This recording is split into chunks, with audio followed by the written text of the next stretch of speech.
9, 8, 7, 6, 5, 4, 3, 2, 1.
It's Monday, October 4th, 2021. I'm Monique Presley, sitting in for Roland, and here's what's coming up on Roland Martin Unfiltered, streaming live on the Black Star Network. President Joe Biden tells Republicans to get out of the way and stop blocking efforts to increase the government's borrowing authority. The United States Supreme Court is back to hearing cases in person. Find out what issues we all need to keep our eyes on. Congress can't figure out how to agree on police reform, but California is one of many states who just passed significant laws. California State Senator Stephen Bradford will be here to talk about the new laws. There's an initiative to identify hundreds of marchers from Bloody Sunday. One of the founders is here to tell you how you can help. Alabama will be using COVID relief funds to build more prisons. It's time to bring the funk on Roland Martin Unfiltered, streaming live on the Black Star Network. Let's go. He's got it. Whatever the miss, he's on it. Whatever it is, he's got the scoop, the fact, the find. And when it breaks, he's right on time and it's rolling. Best believe he's knowing. Putting it down from sports to news to politics. With entertainment just for kicks, he's rolling. It's on Go Roll, y'all. It's Roland Martin, yeah. Rolling with Roland now. He's funk, he's fresh, he's real, the best, you know he's Roland Martin now.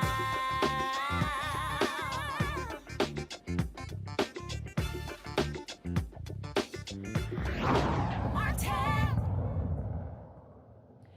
President Biden petitions the Senate to pass legislation increasing the debt ceiling. The bill, narrowly passed in the House, would help the American government pay its debts and ensure critical services continue. Republicans oppose the bill and want Democrats to come up with an independent solution to the problem.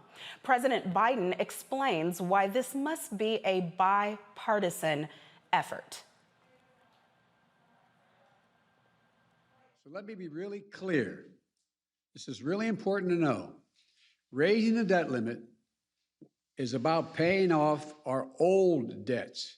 There's nothing to do with any new spending being considered. It has nothing to do with my plan for infrastructure or building back better. Zero.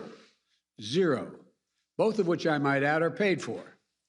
So if we're going to make good on what's already been approved by previous Congresses and previous presidents and parties, we have to pay for it.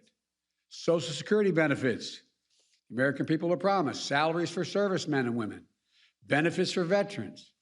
We're going to have to raise the debt limit if we're going to meet those obligations. And raising the debt limit is usually a bipartisan undertaking, and it should be. That's what is not happening today. The reason we have to raise the debt limit is in part because of the reckless tax and spending policies under the previous Trump administration. The president goes on to highlight the risks of not passing the bill, the risk that will put Americans in. In the days ahead, even before the default date, people may see the value of their retirement accounts shrink. They may see interest rates go up, which will ultimately raise their mortgage payments and car payments. And the American people, look, I just say it this way.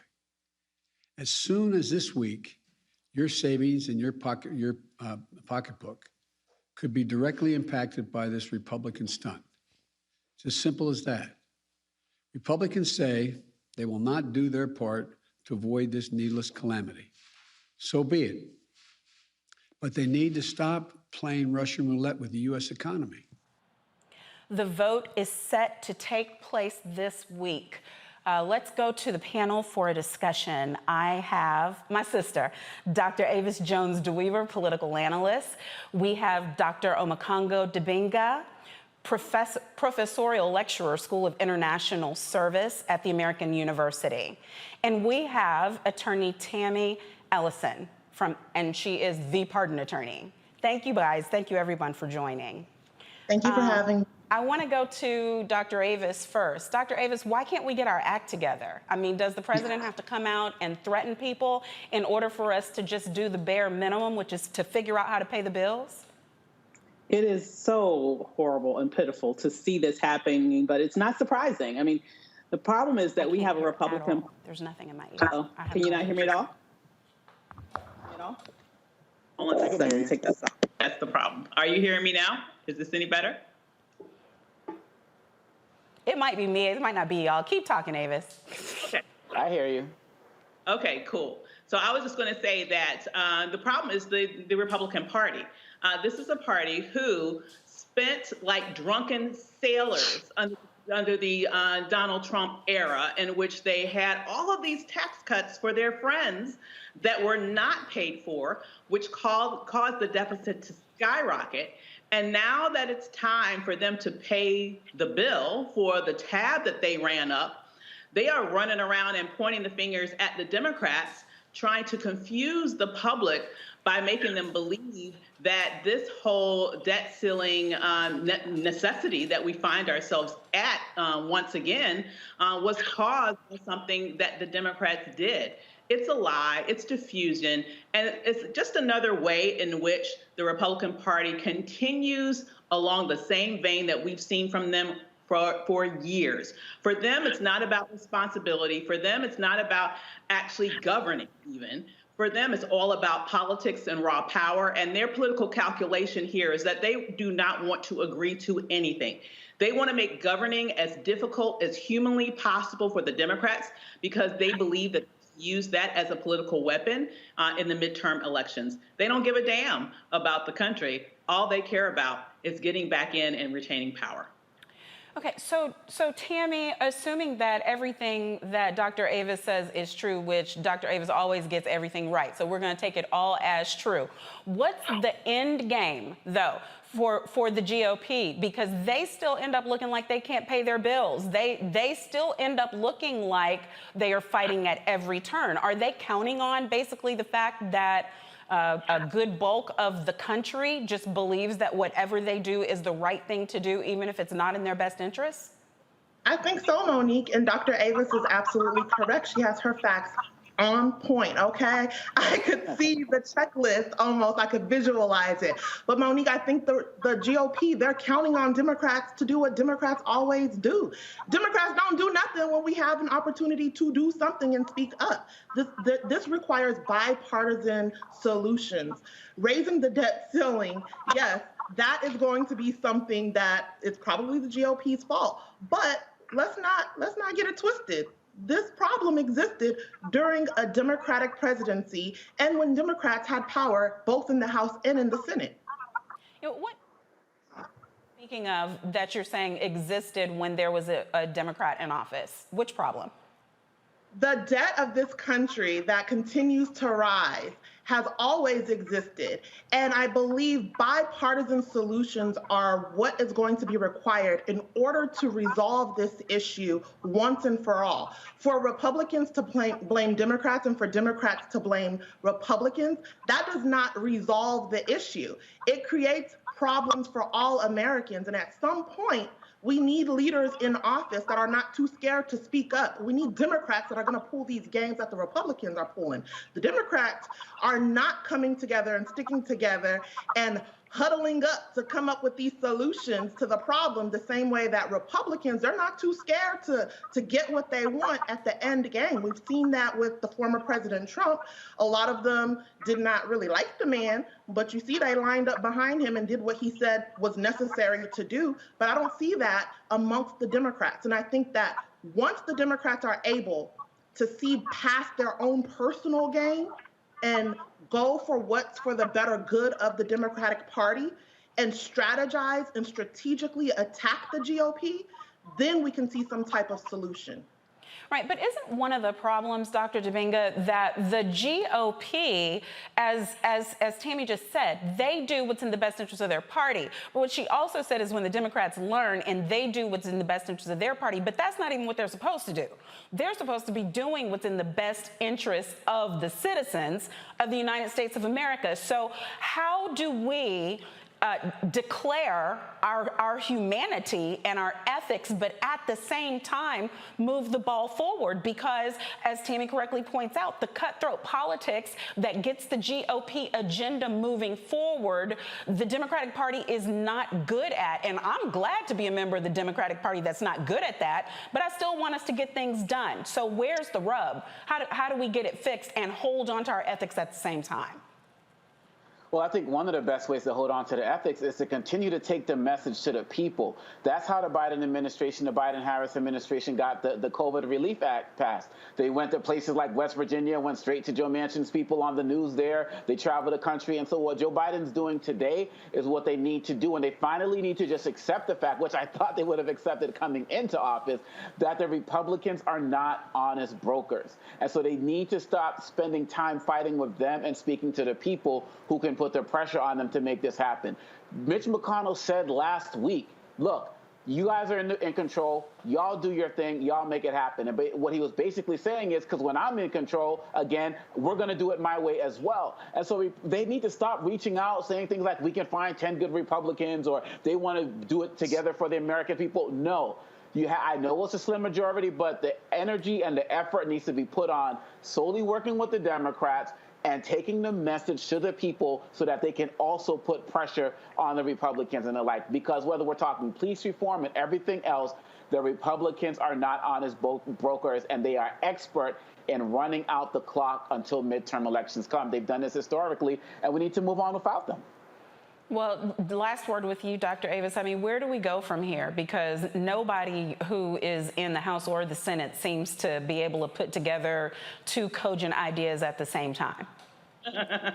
I hear you. You know, I have to agree with what was just stated. The issue is a messaging problem that the Democrats continue to have. I swear they have horrible messaging, you know, just period. And they continue in that same vein with this. I agree that what Biden just did was what needed to happen. There needs to be an education of the public around what this is, why it's necessary, whose foot it really sits at the feet of, where it sits, right? You had a McConnell who passed, who voted in favor of debt ceilings, not once, not raising the debt ceiling, not once, not twice, but 3 times under Donald Trump. And guess what? The Democrats did the responsible thing and did it then, too, because we do not want this country to default on its debts. Now, this is just a party that is once again leaning into its hypocrisy and claiming that, oh, my God, clutching their pearls, they can't vote for this. They did it when they were in power. They're not doing it now as a political tactic.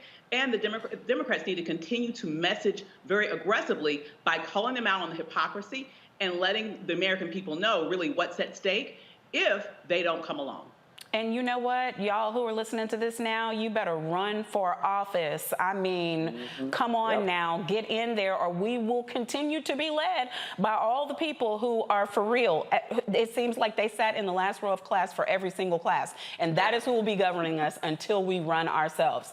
In other news, today, the Supreme Court resumed hearing cases in person for the first time in over a year. The highest court ruled against a group of District of Columbia residents who were attempting to get a voting member in the House of Representatives. Small surprise there. The court will be hearing other notable cases on abortion, gun rights, and religious freedoms.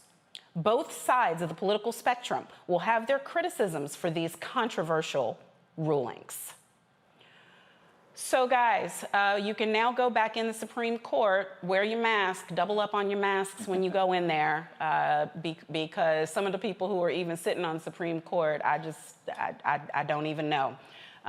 We can figure out who doesn't have an investigation. But we're going to be hearing some big cases to change really the course of the way that women can govern their own bodies, the way that we will or will not be able to have a vote. All of these things are coming up. Tammy Esquire, what are you expecting from this time around with the Supreme Court? Ooh, Monique, you know, I'm right here in the great state of Texas. So I think that, my home girl. Don't leave, because you might not be able to get back in. You know, listen, we've seen the shenanigans that are taking place here under our leadership, Governor Abbott, and, the attack on women's bodies, the attack on voting rights. And, obviously, these are issues that are directly related to the Supreme Court. You and I, both as attorneys, know the Supreme Court is the end-all, be-all. And that is where we are guided from the federal government down to the states and local jurisdictions on how we can practice law and which cases are able to relate to the American people as far as what we can and we can't do. I think, all of us are aware of, the attack on voting rights happening right here in Texas, and, Texas not being able to have a quorum for the vote. And a couple of, those Democratic members of the Texas representatives broke quorums. They were able to have a vote on it, and now we are under these very restrictive laws on voting rights. But like I said earlier, Monique, when we talk about the Democratic Party, which I am a proud member of, and I ran in the Texas District 6 special election for Congress earlier this year. But what I noticed myself as a candidate that came in third place out of 10 Democrats as a first-time politician, what I noticed is the Democrats are very divisive, and they're not focusing, once again, on those solutions that are necessary. When we talk about voting rights, nobody's talking about the fact that it was a 2013 Supreme Court decision that came down and pretty much said, hey, listen, okay, we understand that discrimination is happening amongst underrepresented groups in terms of voting. Now, the areas of the law that you're relying on, it's a little old. So just refresh it. That was in 2013 under a Democratic president. Not until recently are the Democrats scurrying around and bringing that up and being upset because Republicans found that loophole because, once again, they huddled up together and figured out what they can do to oppress the vote of underrepresented groups. But be very clear, that was a 2013 Supreme Court decision from a state that sued the Department of Justice under a Democratic Attorney General when I happened to be working at the U.S. Department of Justice with that over a decade of experience. So we cannot ignore where this is stemming from and just focus on, oh my gosh, the Republicans are attacking our rights. Yes, they are. But the Democrats, we got to stay woke. It's a lot of fake wokeness out here, and we have to stay woke and be on top of it and huddle together and come to some types of solutions before the shenanigans just continue. Well, I mean, you can be so woke, you never need another espresso in your life again. But if you woke and you don't vote, I don't know what the point even is. Dr. Dibinga, anytime people say to me, it doesn't matter, they're all the same, the Democrats, the Republicans, the independents, it doesn't matter at all. I point to the nightmare we are currently living with the Supreme Court. Right. I point to the manner in which the federal bench has been stacked due to that heinous, fraudulent, terroristic imposter we had for a last president. I point to the fact that it's going to take my lifetime and another lifetime and maybe one after it before we will actually get true balance in the courts again if they don't change the entire structure of appointments for the Supreme Court and for the federal bench. So for people who are saying it doesn't matter, come on, y'all. Yes, find some of that wokeness Attorney Tammy was just talking to us about. But Dr. Dibinga, what do you expect from this Supreme Court? What's going to be important? And God forbid, if the worst happens, what are we going to do about it?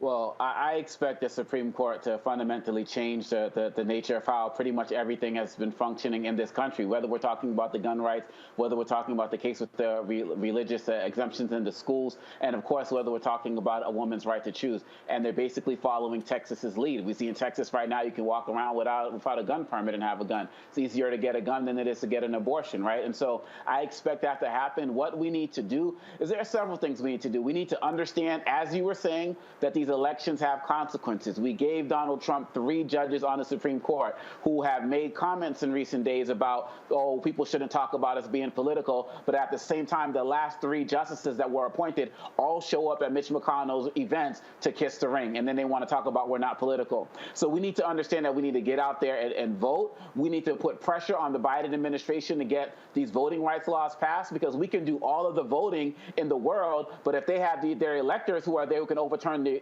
election because we don't have the federal laws there to protect it, then it's going to be for naught. But another thing we need to do that has gotten a little lost in the mix is that we need to keep putting pressure on the businesses that sponsor these Republicans who are out there doing this work. And we do it a little bit here and there. We may call out a company online, but the companies know that we're going to eventually forget. And these politicians out there who are supporting the insurrection, who are supporting election denial and all of these other types of things, we need to keep targeting the businesses that support them, similar to what we did in Georgia, getting that baseball game moved, and keep that pressure there as well. So those are three real areas that we need to focus on that can help to kind of counterbalance some of the shenanigans of the Supreme Court.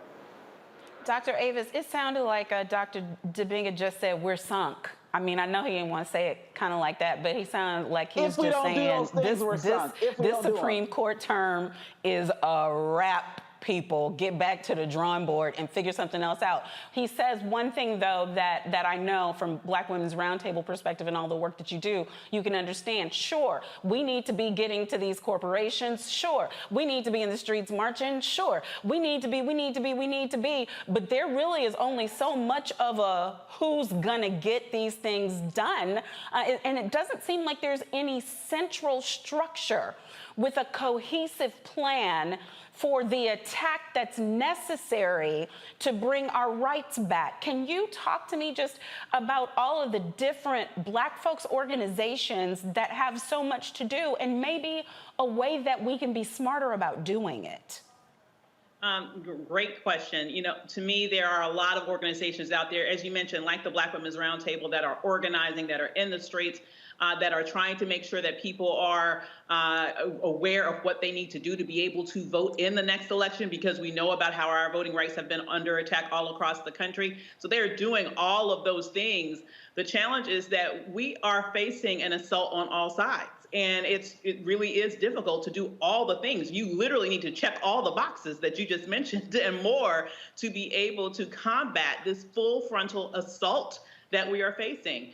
I just want to just say once again how we were right? We've been talking on this show for years about how there's a demographic shift that's afoot in this country that is leading to a majority people of color nation. And I fully believe that what we are seeing all across this nation, all of the urgency to get to pack the courts when Trump was in office, including pushing through the last appointee literally days before an election that he lost. Let's not forget that.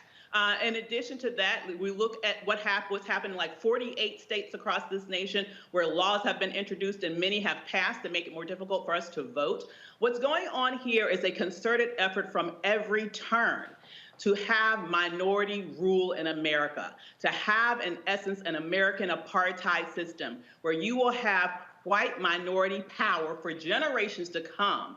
And so really, to me, in terms of what we need to do to combat that, before it is too late. I mean, we're almost there, but I don't think we're too late. I'm not that fatalistic.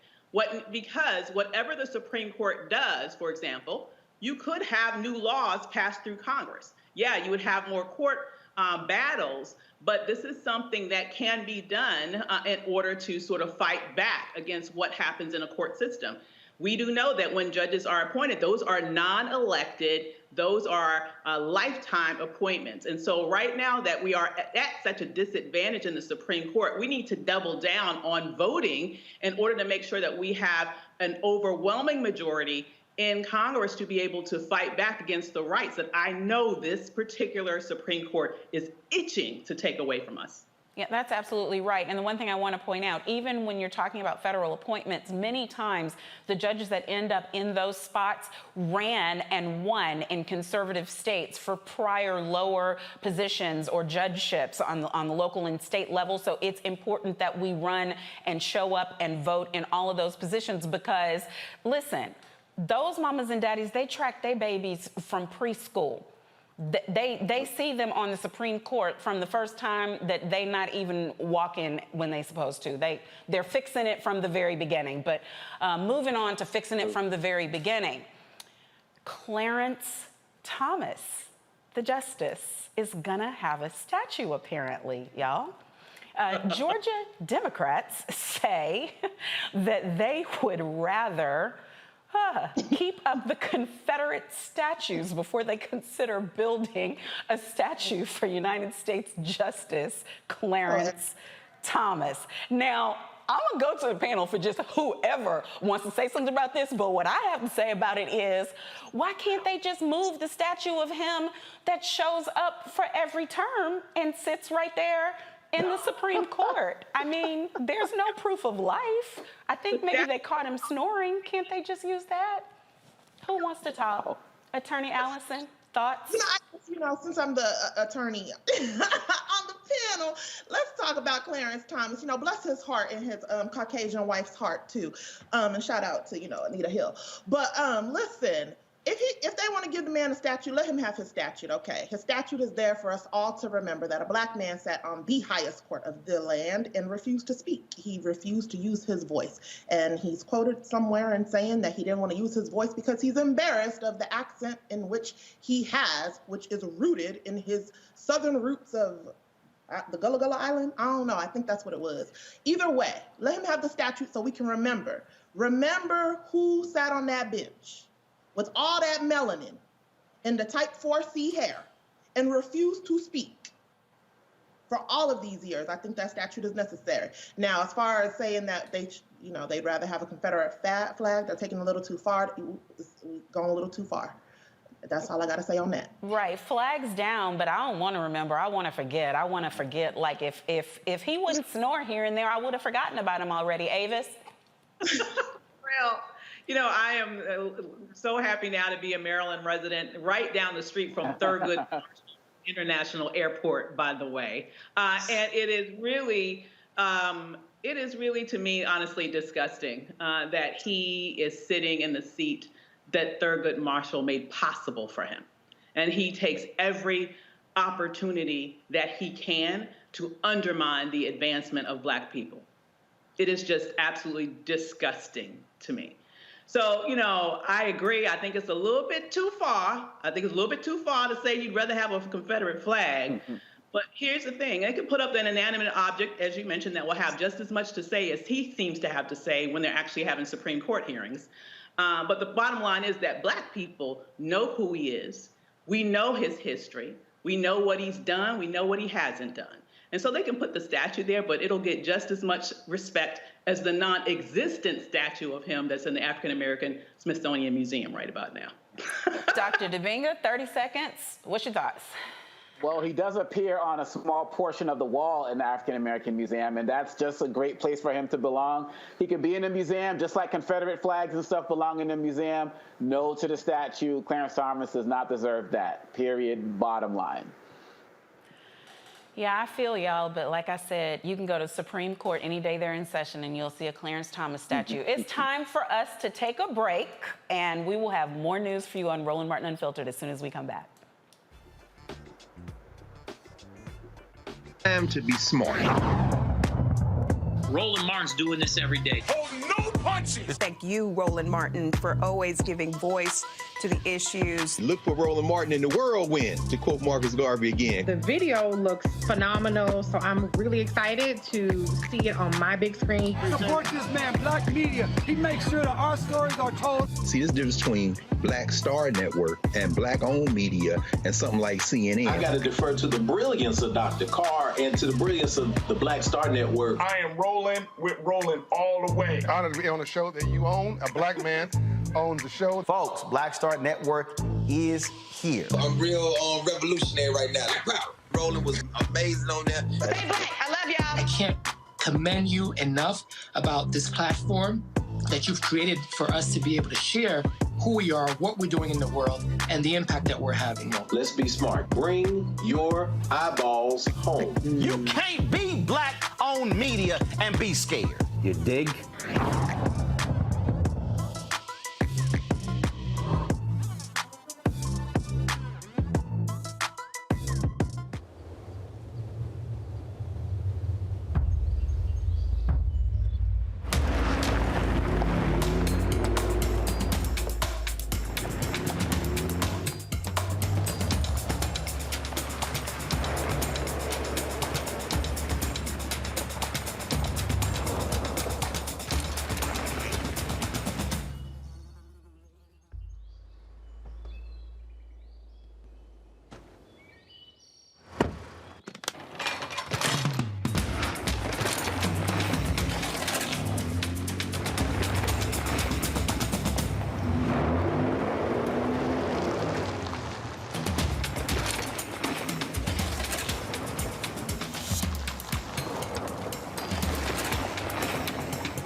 Betty is saving big holiday shopping at Amazon. So now, she's free to become Bear Hug Betty.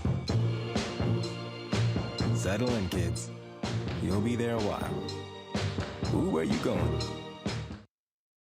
Hello, everyone. It's Kiara Sheard. Hey, I'm Taj. I'm Coco. And I'm Lily. And we're SWV. What's up, y'all? It's Ryan Destiny, and you're watching Roland Martin Unfiltered.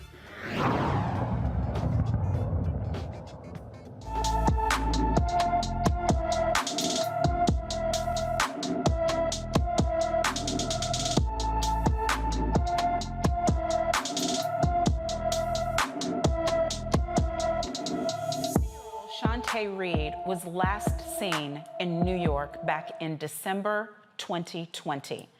Shanta is 5 feet 2 inches tall and weighs 200 pounds. She has black hair, brown eyes, and wears glasses.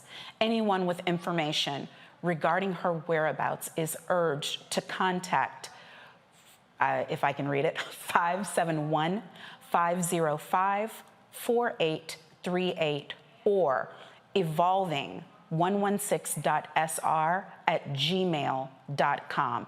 Again, that's 571-505-4838 or evolving116.sr@gmail.com.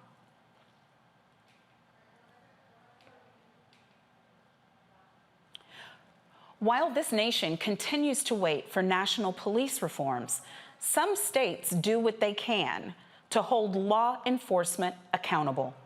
California is joining the vast majority of states in setting up a way to strip the badges of police officers who act criminally or with bias. Last week, Governor Gavin Newsom signed the law as one of 8 police reform efforts. Joining me now is State Senator Stephen Bradford. Senator Bradford? Thank you for joining us. Thank you for having me. Thank you for having me. Appreciate it. So, Senator, first, I want to commend you for the work that you do. It certainly is needed, especially in times like these. But first, let's deal with the obvious. It's a shame, isn't it, that states have to, one by one and in varying fashion, step up and do what really should be getting done on a national level. Without a doubt. I mean, look at the challenges that Congress has just had with the George Floyd initiative. It's a clear example of how it's a isolated approach to police reform when, as you stated, it should be a national approach of having a unified process of getting rid of bad officers that we all know exist. And by doing so, we'll put up a process that protects the majority of those officers, those men and women who do their job in a responsible, caring way on a daily basis. But it's the bad apples that taint the whole barrel, so to speak. Well, absolutely. And the taint of one is the loss of life of one of us. So can you explain, please, for our audience, what are the measures that you all have passed and why you think they're going to be helpful? Okay, we passed duty to intervene by Assemblyman Chris Holden. Again, these are the Legislative Black Caucus. I'm honored to chair the California Legislative Black Caucus, and we had quite a few bills that were signed last week focusing on police reform. Again, duty to intervene, as we saw in Minneapolis last year, the 3 other officers that stood there and watched George Floyd lose his life. Now, it will be a crime if that officer stands there and doesn't intervene. So we passed that. Also, asphyxiation, the chokehold, that was authored by Assemblyman Mike Gibson, again, a member of the Legislative Black Caucus, that requires, bans, I should say, using any form of the chokehold or the knee on the neck, anything that causes asphyxiation, that is now outlawed in California. And another measure by Assemblyman Reggie Jones Sawyer that deals with requiring increasing age, I should say, of law enforcement from 18 to 21 and requiring additional training before you are allowed to join the police department. And in some instances, they're going to try to raise it to 25 because, we're not totally developed, even as 30-year-old individuals sometimes. So giving someone a gun and a badge at 21 years of age. I mean, so we're looking at that. That was another measure. But the measure that I authored, SB 2, Police Decertification, as you stated, better known as the Kenneth Ross Jr. bill, allows California to join 46 other states in having a fair, transparent way of getting rid of bad officers, regardless of conviction, if they've committed serious misconduct, sexual harassment, falsifying evidence, and even killing unarmed citizens. So we're happy to, like I say, join the 46 other states who've already seen fit to pass this law. Now, where duty to intervene is concerned, is that through the lens of the officer at the time? Because obviously there are situations where officers are themselves in danger. They believe that there may be a weapon. But what has happened now is that they claim that they think there's a weapon, and they use that as an excuse to just watch people like Joshua Feast and Lamarck, Texas, just bleed out, and they do nothing. They kick them in the leg, say, hey, buddy, hold on. But how through this law are we figuring out the difference between the two, like where it is actually safe for an officer to intervene on behalf of someone who is still a suspect? That's a good question, and we're going to trust that the reasonable person will use logic, as we saw with Mr. Floyd. I mean, anyone would have intervened and interceded on that. I mean, I've seen people react far more quickly and harshly in mistreating an animal than they did for Mr. Floyd. So we're going to trust that the officers do that, and it's going to be a lens that we know it's a dangerous situation where police officers are acting in the moment, the heat of something going on, and we're going to allow, a rational approach to this, but we're going to also use common sense and say, come on, you stood there and you watched the guy get choked out for 9 minutes and you did absolutely nothing. Those are the examples we're going to use where, again, you see a suspect who's down, who's been shot or stabbed, and you don't render any kind of help, or you have an officer that we just saw in Orange County a few months ago. A woman was handcuffed, and he's socking her in the face, and that officer, to his credit, his partner, he did jump in and say enough is enough. So we're going to hope common sense plays its part and guides officers to do the right thing.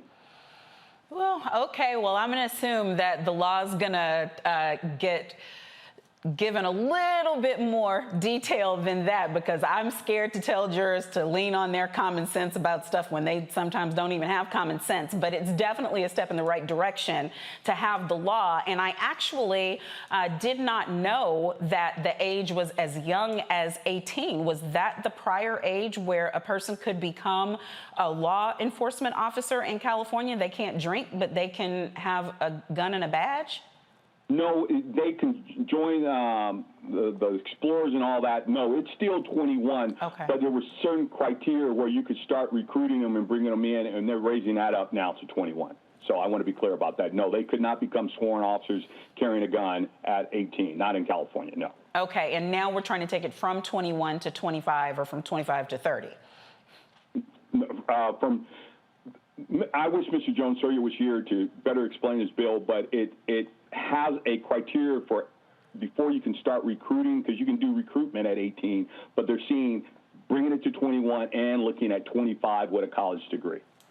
Right, and that certainly will help, because I know, just as one who defended police departments for many years, that when you're talking about the cognitive levels that are required for the massive amount of information that officers have to know, and the split decision-making, the split-second decision-making, it is better to have the best quality we possibly can, and we deserve that. So what else do you think can be done? I know you're doing your job in California, but what can we do in the absence of the George Floyd Justice and Policing Act to create some uniformity?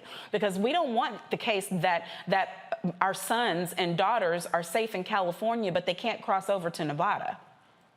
Well, I think SB 2, like I say, the Kenneth Ross Jr. Police Decertification Act, is leaning toward that uniformity. We'll now have 47 states, and it'll only be 3 that are outliers. So, again, we can end that rinse, wash, and repeat that we've seen in California. You see across the country where an officer can resign before being fired or being charged for a crime, only to be hired by a smaller department and continue those criminal acts. As I was taught by my parents, a leopard can't change their spots. So just because an officer quits one department, he or she is not going to change their behavior.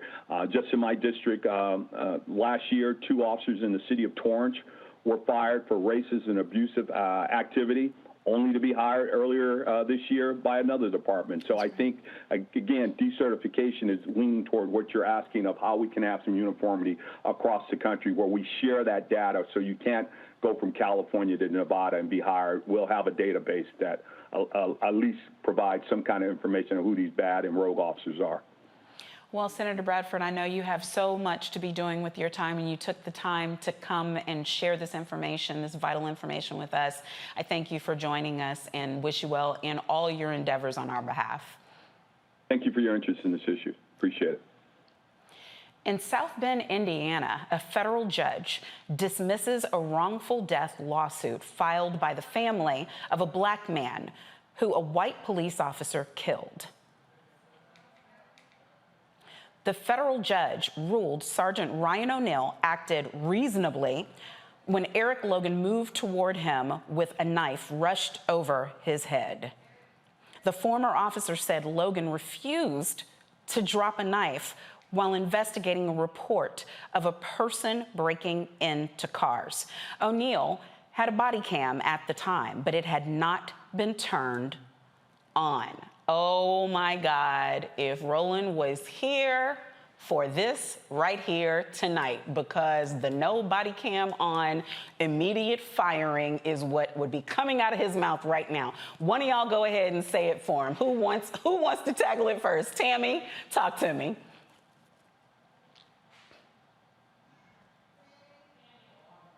I'm not going to say what Roland probably would say, immediate firing, because I actually worked at the Department of Justice for over a decade. I grew up in that department. That's not how that works. Firing an officer doesn't do anything, okay? We have police unions here that their whole job is to protect these officers and fight for them to get their jobs back. So firing the officer, okay, great. If you don't have just and sufficient cause, which is the standard of proof, whenever someone is part of a union, which most officers are, guess what? The employing agency who fired the person is not going to be able to meet the burden of just and sufficient cause, and the arbitrator, who 9 times out of 10 don't look at like a us, is going to say there's no just and sufficient cause and give that officer back their job and give them the money back that they lost. So firing an officer, I need to let y'all know, that's not the answer. That's not the solution. Well, what's the solution? What's the answer? The solution is we need to pay attention to these police unions. We need to pay attention to these unions like AFL-CIO that love to endorse Black Democratic candidates, okay? And whenever somebody like me in the state of Texas runs for Congress, and I'm using my over a decade of DOJ senior attorney experience to say, hey, opponent, that ain't a good look to be bragging about your AFL-CIO endorsement, because that's the same union that houses police unions, the same ones that kept Derek Chauvin on the police force. So when I was covering the Chauvin trial on Court TV while I was also running for Congress, guess what? Right here in the great state of Texas, in San Antonio, the police department tried for some reform. But AFL-CIO, that union, they fought against the reform. AFL-CIO, these unions are the ones that are fighting for these officers not to have that discipline, fighting for the officers to get their jobs back. They pay for the attorneys to represent these officers in the arbitration right here in Texas. Right. I don't disagree with that. But the Fraternal Order of Police, the FOP, and the International Union for Police Chiefs and Former Police Chiefs both supported the provisions that were in the George Floyd Justice and Policing Act. And one of those provisions included swift penalties for not wearing your body cam. So the negotiations that could take place for police officers to be held accountable. I'm not saying immediate firing, because government employees are going to have have due process of rights and they're going to have protections, whether it's police or whether they are working at Metro. They're going to have protections. But there are ways that we can make for penalties for the failure to wear your body cams. And there are ways that we can create a presumption that it was something that should not have been done. I mean, there would have to be a change and it would have to be agreed upon. And I think there is more goodwill. I don't know what the FLCIO is talking about, but I know the FOP represents police departments, and they're the ones who pay for their legal fees, and they want for there to be these measures of responsibility and are willing to trade them for things like giving up qualified immunity, giving up payment of legal fees and other things. So I do think that there's room to get something done here. They strategically want that, and they're going to strategically put that out because it sounds good, right? But not if you don't connect the dots. Not if that's not part of the collective bargaining agreement. Not if it's not part of the standards of employee conduct that specifically lay out that failing to wear your body cam, failing to turn it on, results in penalties with this number of days. So all of that is great, and you're absolutely correct, Monique. But me being an attorney that actually worked at DOJ, not only at the Office of the Pardon Attorney, not only as a former federal prosecutor, not only defending DOJ on the civil side under the Channing Phillips, also as a former employment law attorney for the Federal Bureau of Prisons. It all has to be in there for that discipline to stick and make sense. Yes, they can support the George Floyd Policing Act, right? No chokeholds. All of that is already on the federal books where you can't do that, right? It sounds good, but if it's not actually all the way tied together here, here, and here, for that discipline to stick, and absolutely no arguments that can be made to say that this officer can be brought back onto the force or that there was not just insufficient cause, we're going to continue to see the same thing happening over and over again, which no real solutions to this problem. Experts need to be brought into these conversations, people that actually work there and people that know what they're talking about, not just those that are talking for a good look. Right. And Dr. Dubinga, doesn't it seem, though, that this is another case that's like the one I was just speaking to Senator Bradford about, where the state has an opportunity to make changes to the codification of the laws, changes to the procedures, and then local officials have an opportunity to make changes as well so that we don't end up back in this position. Either agree or disagree. And if you disagree, by all means, tell us what the heck else we're supposed to be doing. No, I agree. I mean, it's absolutely true that the opportunity to make these changes are there, but the will is just not there, because there's basically this idea, whether we're talking about South Bend or they're talking about other places, is that this is just eventually going to fall by the wayside. And I think that as it relates to the work that we need to do, we need to increase a lot of the activism on our part, particularly as it relates to the federal level. I'm sorry, I know I've mentioned this a couple of times, but it's just like I've given up on the ability for states to do the right thing consistently. I know with Senator Bradford and what's going on in California, that's incredible, that's powerful. We need more examples of that. He talked about it, happening in many other states. But efforts like this are not being successful consistently enough for me, and we need to continue to put this pressure on the federal government while we have the ability to do so. I believe that Senator Tim Scott was just queuing up his, run for presidency and trying to pretend that he was interested in this police reform bill. But look, there are so many other aspects of the bill that we can continue to fight for, like this registry of officers like this, so that they can't just go to another place and get hired, right? We can continue to put pressure on that, but sometimes I feel like we lack the will to do so because we're so caught up in the outrage of what just happened that we don't keep our eyes on the prize going forward. Yeah, I was going to try to go the entire show without mentioning the name of Senator Tim Scott because I have to keep my assignment in mind. Dr. Avis, is there really a lack of will? It seems that the majority of the country supports common sense reforms. The majority of the country believes the things that they saw happen, like what happened to George Floyd, what happens to so many Black and brown men and women in the United States, should not be happening. And then the next thing you know, there's a crime spike, and they say that it's because of lack of police officers being secure in their job. Couldn't have had anything to do with like a pandemic, just ravishing an entire country and world, but whatever. Dr. Avis, if the will is there in the citizens, how do we translate that into the will being there with our legislators, like the ones who supposedly work for us? Yeah, the challenge is, and I do agree that the will is there among the people. And what it has to happen is continued pressure to be able to, force lawmakers to act. Now, I will say that there has been, and I agree, it hasn't been as consistent as any of us would have liked, but there have been some changes at state and local levels across the country since the murder of George Floyd. And personally, I think that that is really where there needs to be the focus. It's a lot more diffuse, it's more complicated because, golly, we have 50 states and we have tons of localities. But when it comes to this issue of criminal justice reform, that's really where the rubber meets the road in most spaces. Your state and your local officials are really the place where most of that power is wielded. I would love to see the George Floyd Justice and Policing Act pass. But I frankly believe that this is just another example of the Republicans playing Lucy and the football to the Democrats' Charlie Brown, where they continue to act like they're going to do something, act like they have good faith. The Democrats believe it for some reason, and then at the last minute they pull the football away and the Democrats are looking ridiculous. I don't believe there was ever any genuine effort by the Republican Party to ever really do something significant with this Justice and Policing Act. I believe that from the very beginning, the plan was to just delay, and then ultimately, when the public pressure was not as huge, they could just kind of let it fizzle out, and that's exactly what happened. But see, even if all of that was true, Avis, and I don't necessarily disagree.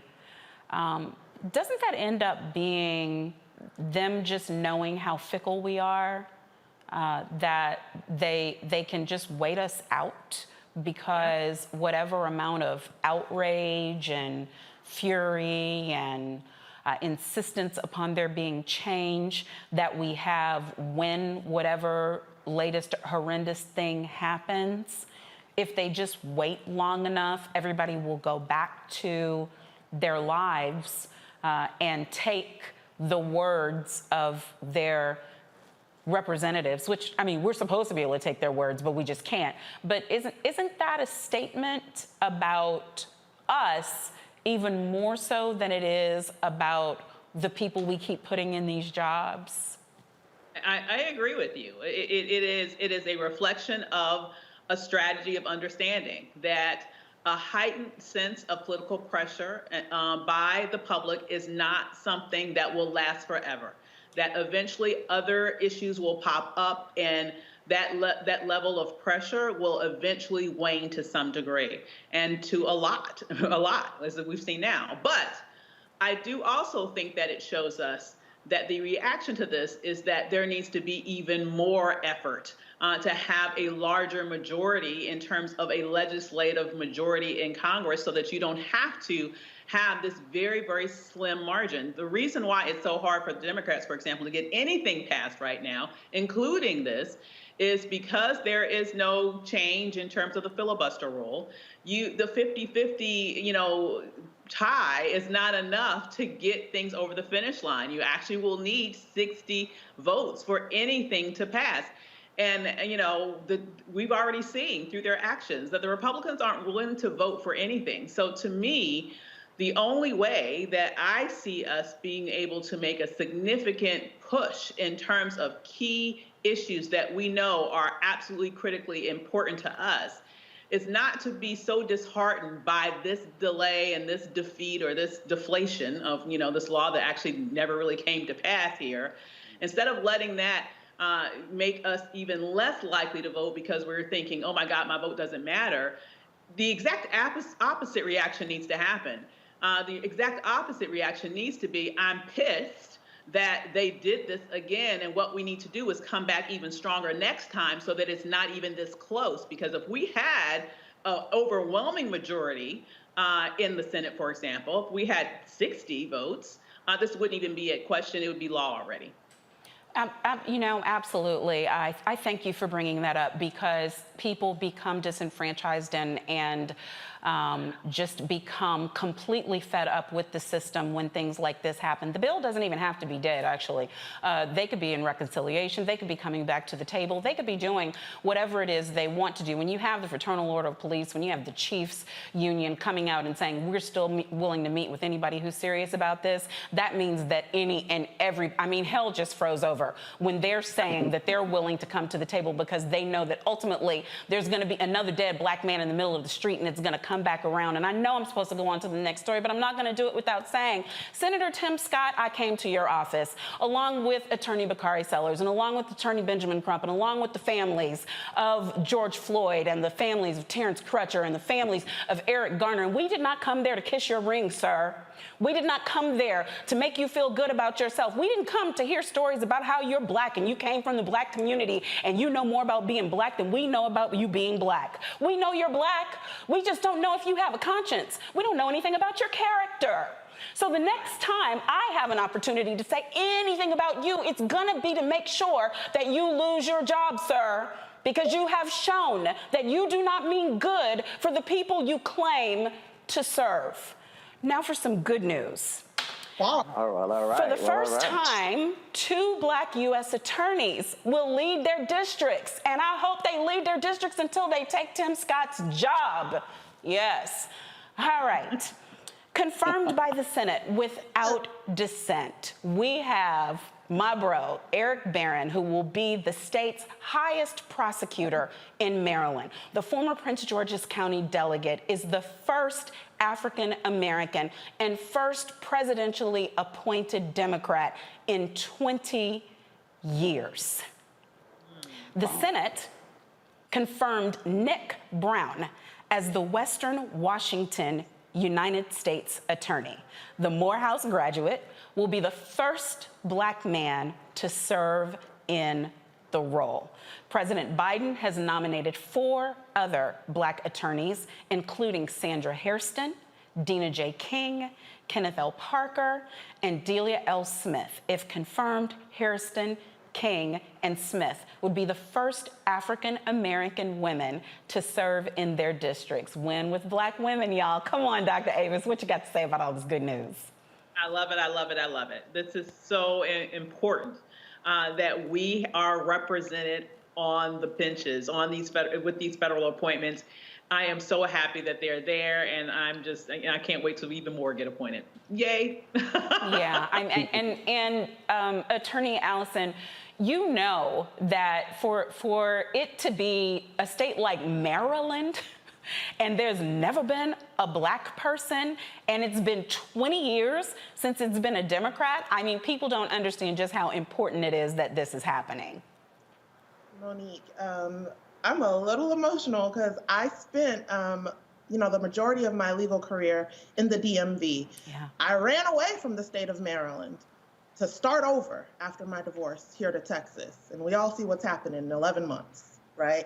But for Maryland to now have a black attorney, U.S. attorney, that is amazing. And my legal career started there, so I'm just ecstatic. The fact that this is what we need in order to see reform. When we talk about reform, we need people that look like us, that are sitting at the table. We need people that are speaking the way that this entire panel is speaking today, just regular, being in these offices. So whenever there are U.S. attorneys that are at a lower level coming to their supervisors, that there could be conversations, real conversations, especially when we're talking about the criminal side of things, about going under the guidelines range so that individuals are not sentenced disproportionately to white people that are currently incarcerated. That's exactly why I quit DOJ after 12 years to start my firm to focus on clemency, to try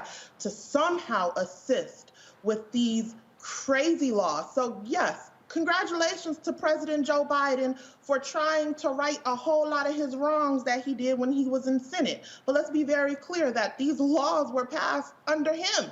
So kudos to him for appointing some black folk, finally. But they need to be the type of black people that aren't too scared to speak up. And I can say that because I actually worked at DOJ for over a decade. And there's a lot of people that look just like me that don't use their vocal cords. There's a whole lot of Clarence Thomases at the United States Department of Justice. So when we talk about Clarence Thomas not using his voice as a black man, where Thurgood Marshall paved the way for him, let's keep in mind that there's a whole bunch of them just like that at the United States Department of Justice. So hopefully some of them ain't too scared to speak up and say what's right. Well, I mean, when you're a U.S. attorney, you're the boss. So if you're not speaking, nobody's speaking because you call the shots. So Dr. Dibinga, speaking of what Tammy was just talking to us about guidelines and sentencing guidelines and disproportionate sentencing and all of those things where it becomes important for prosecutors who look like us and not just look like us, not going to forget about Tim Scott, but care about the people of their own hue.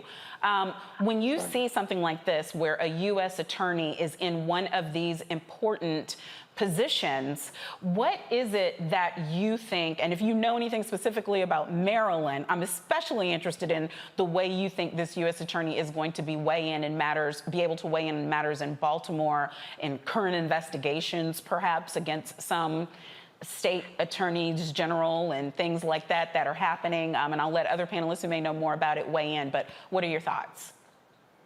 Well, I wish I knew more about some of the local. I'm also here in D.C. I wish I knew a little bit more about how he could weigh in and what's going on in Maryland. I can't speak too much to that, but what I can speak to is something that you said earlier, to be quite honest, Monique, has been resonating with me throughout the show. When you talked about how in many communities, people birth their child and they're looking at a future Supreme Court justice. I have to commend these appointees for putting themselves in positions to be appointed and doing the work. Do we have what happened with Derek Chauvin if we don't have Keith Ellison, for example? And so I'm hoping that, as you said, that they will be there, going on Tammy's point, that they will be the ones to speak truth to power. And this also goes with what Dr. Avis was saying as well. We have to keep making sure that we're putting ourselves in positions to be able to get in charge, to get in these positions of power. And so I'm hoping that he's influential in Maryland. And quite honestly, I also got to commend you and the Roland Martin show, because we weren't going to see this story on any other network as well. And these are also stories that need to be told.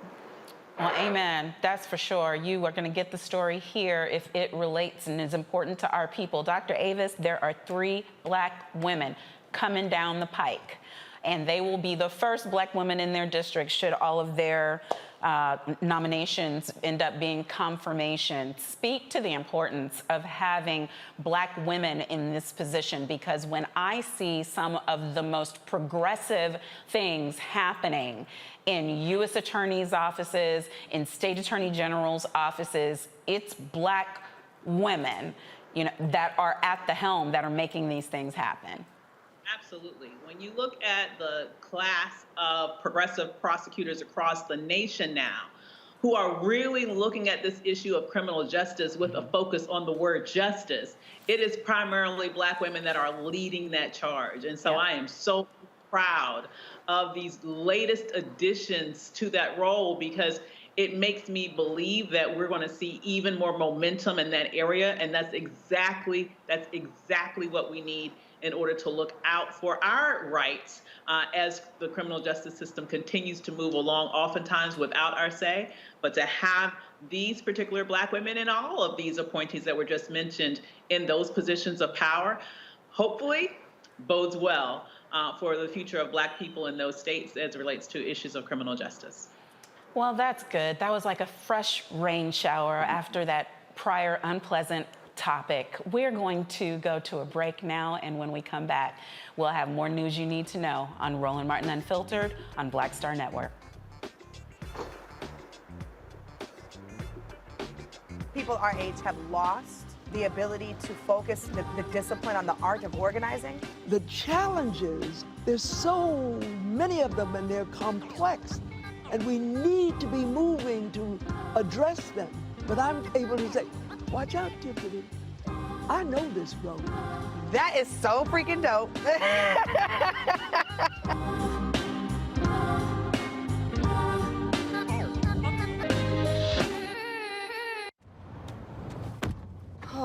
That spin class was brutal. Well, you can try using the Buick's massaging seat. Ooh, yeah, that's nice. Can I use Apple CarPlay to put some music on? Sure. It's wireless. Pick something we all like. Okay, hold on. What's your Buick's Wi-Fi password? Buick Envision 2021. Oh, you should pick something stronger. That's really predictable. That's a really tight spot. Don't worry. I used to hate parallel parking. Me too. Hey. Really outdid yourself. Yes, we did. The all-new Buick Envision, an SUV built around you, all of you. Hello, I'm Bishop TDJ. Hi, y'all doing? It's your favorite funny girl, Amanda Seals. Hi, I'm Anthony Brown from Anthony Brown and Group Therapy. What up, Lana Well, and you are watching Roland Martin Unfiltered.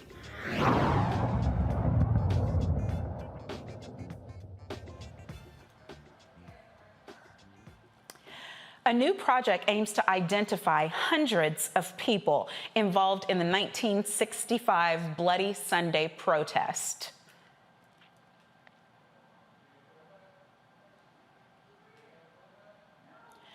Two Auburn University professors working with students have established a Facebook page where people can look through photographs from March 7th, 1965 and identify themselves or others. Dr. Keith Hebert, professor of history at Auburn University, joins me now. Welcome, Dr. Hebert. Thank you for having me. This sounds like such critically important work that you all are endeavoring to do. Can you first just tell us how you began down this road and then why you believe knowing this portion of history is important? Sure. Well, we originally started this project because we wanted to preserve the historic site of Bloody Sunday outside of Selma, Alabama. If you travel to Selma, Alabama today, a lot of people go and they walk across the Edmund Pettus Bridge, but they don't realize that the few hundred yards before you get to the bridge is the historic site where we've seen all of those iconic images of John Lewis and Hosea Williams and Amelia Boynton and the Alabama State Troopers, unfortunately, assaulting them. The historic site itself is in pretty poor shape and it needs preservation and interpretation. Well, me and my team were trying to restore the site, but as we did so, we encountered all these photographs of more than 650 foot soldiers who were there that day. And as we asked ourselves, we're like, well, who are these individuals? Most people could only tell us the names of a few, 10 or so of the folks there. And increasingly, we're like, well, let's go get the list of all the foot soldiers at Bloody Sunday. And unfortunately, no such list exists. Both fortunately and unfortunately, the reason we're able to do this is on the day of the march, the Alabama State Troopers, in addition to brutally beating the protesters, actually had surveillance officers there who photographed the marchers as they gathered and as they marched and so forth. And fortunately, we were able to discover a trove of about 1,000 photographs that have rarely been seen before, that really detail most of the members of this march, all the way from their gathering at George Washington Carver Homes in Selma to the aftermath of all the brutality that happened after they crossed the bridge. I really think this project's really important because it speaks to sort of the day that we're in. It's really important to honor these individuals who bravely risked their lives, for the sake of gaining voting rights that were constitutionally already theirs to begin with, but braved the sort of the known brutality of the Alabama State Troopers in order to make a case to America of the situation that was happening in Selma, Alabama. And when you look at Bloody Sunday, a lot of times in the Civil Rights Movement, we focus so much attention on John Lewis and Martin Luther King and what was happening there. But when you dig deep into Bloody Sunday's history, you find a real grassroots activism that was alive and well. The reason those 650 people marched that day was because the people themselves who were there, the marchers, demanded to march and demanded to move forward with their protests, regardless of what organizations like the Southern Christian Leadership Conference or SNCC, wanted to do that day. So I think for many reasons, there's a lot of great sort of information to be gained from sort of the art of organizing. How do you organize grassroots protests? How do you lead grassroots protests? How are they born and created? That day at Selma was very much the fruition of grassroots protests. And how is it that people with information can weigh in and provide that information to assist you all in your investigation and in your study? Yes, that's great. We have created a Facebook page. It's called Help Us Identify Selma's Bloody Sunday Foot Soldiers.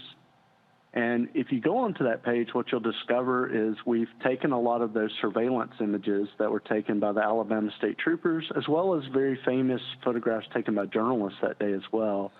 And we've been able to identify individuals in there and take sort of headshots of people and organize them in a way that people can flash through there.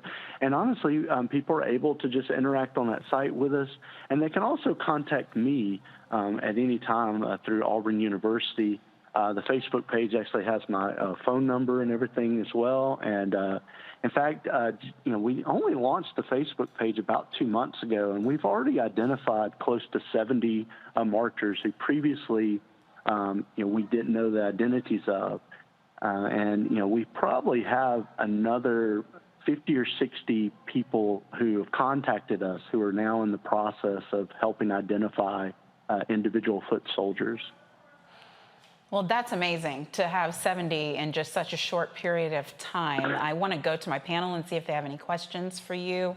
Dr. Dibinga, any questions? Well, first of all, I really think that this project is amazing, and I really commend you for undertaking it.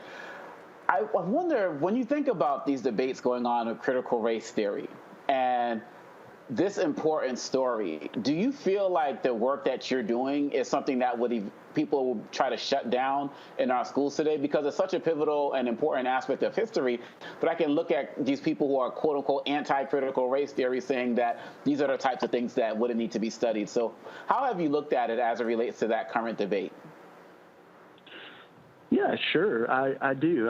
Honestly, just the other day, the Associated Press picked up our story. That's probably how, we were invited to the show.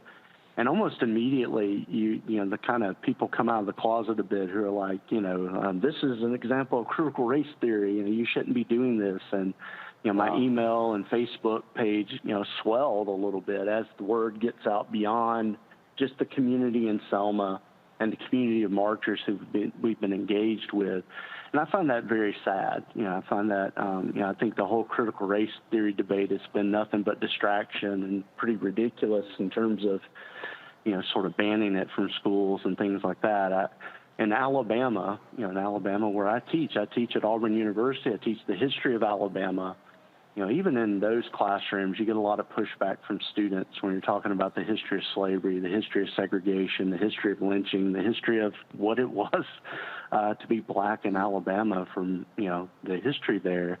So I do take this very seriously. On the flip side of that, going into these communities like Selma and Marion, Alabama, and really working with the people in those communities to help identify these individuals has really rekindled a great deal of sort of like a generational connection in those communities where you have, sometimes marchers who are, now in their 80s in some cases, interacting a lot with their grandchildren, great-grandchildren, interacting with their city leaders in a new way, all sort of in lockstep to better preserve this story and find better ways to tell the story. And that certainly warms my heart. But yeah, unfortunately, but I will say, while, there are those who will push back, I will say, Auburn University has been very supportive of the project and has provided us a lot of financial support and has certainly helped us better engage the communities that we're working with. Dr. Avis? Thank you. I just want to say, I so love this project. I really appreciate a point that you made in which, we definitely appreciate and definitely revere the leaders of the movement, but oftentimes we forget about everyday individuals who put their lives on the line to create the change that we all benefit from today. And so I'm loving that you are focused on those everyday people that for so many years were in many ways invisible to the rest of us. My question to you is, what is the outcome? What do you see as the end game in terms of identifying these individuals? Are they going to get any sort of awards, and what sort of recognition? I'm just wondering, what is the end game for all of those who we now know the names that go with the faces? Yeah, I mean, that is sort of the unsung foot soldiers of this. I'm thinking offhand, one of the first people identified was a football coach at the all-black high school in Selma who risked his job, to come out and lead these protests, and then brought along with him most of his players who also risked being expelled from school from joining the marches. So those stories are just pretty common, actually, among the 650 folks that we've identified. So this process is going to take a couple of steps. The first step is identifying folks, and then what we really want to know is how did they get to that day, their experiences that day, and then we really want to understand more about their life after that day as well, really kind of create a whole picture of the individual here. We're creating a database that will have archival photographs, newspaper stories. Sometimes these folks appear in news stories all over, as well as interviews for them. And that's our first step, is just creating a really good documentary sort of history of those events. I do suspect that there will be a big movement as we gain more and more names to create some type of lasting memorial. One of the foot soldiers in Selma, this young lady at the time, this lady named Joanne Bland, who's still active in the community, she has created a fundraising effort to create a Foot Soldiers Park in Selma. And in some ways, that Foot Soldiers Park would be dedicated to people like Lawrence Huggins, Joanne Bland, heck, even Albert Turner Sr., who's right there behind Hosea Williams in the line, but nobody really knows who he is, to tell their stories, in this way. So, yeah, I really think there will be a very public commemorative. But everything we're collecting, though, is going to be for the public and be able to be accessed. It won't be behind any kind of passcodes or anything like that. So, yeah. Attorney Allison? Yes, I think that the work, again, that you're doing is amazing. And I heard you say that, the university in which you are a professor at has definitely been supportive, whereas others probably not so much. And the university has, provided funding in order for you to do this work that's going to take a lot of time to identify these individuals that were part of Bloody Sunday.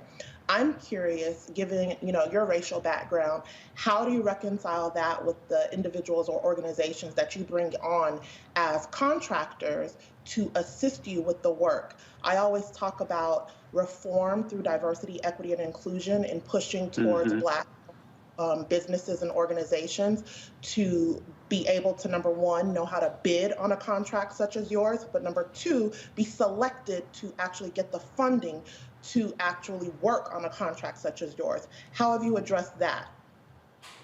Yeah, that's an excellent question. I mean, the first step of that is, I be frankly honest, Auburn University is not the most racially diverse university.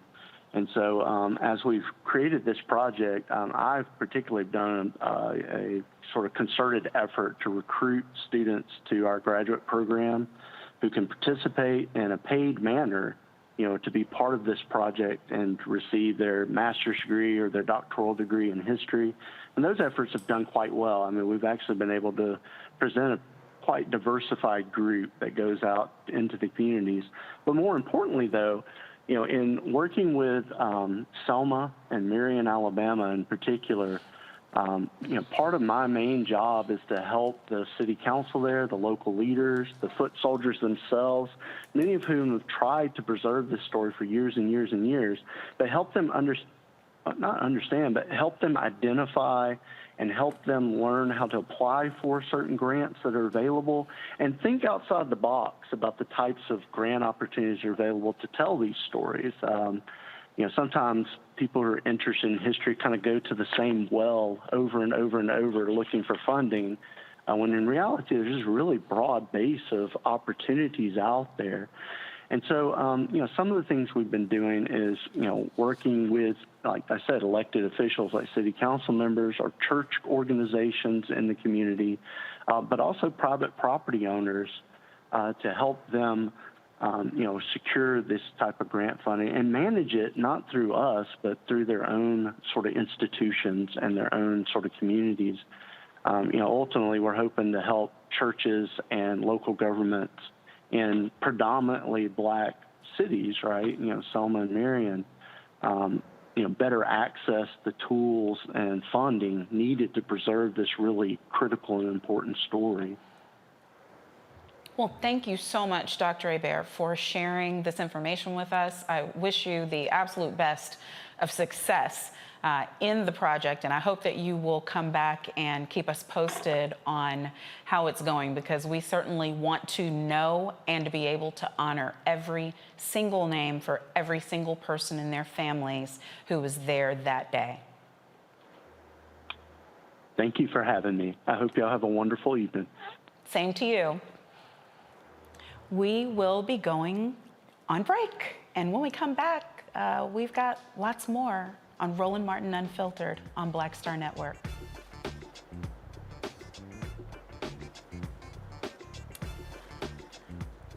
Can you...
Maureen is saving big holiday shopping at Amazon, so now she's free to become Maureen the Merrier.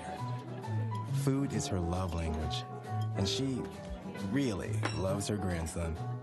Like, really loves. Hi, I'm El DeBarge. Hey, yo, Peace World. What's going on? It's the Love King of R&B, Raheem Devon, and you're watching Roland Martin Unfiltered.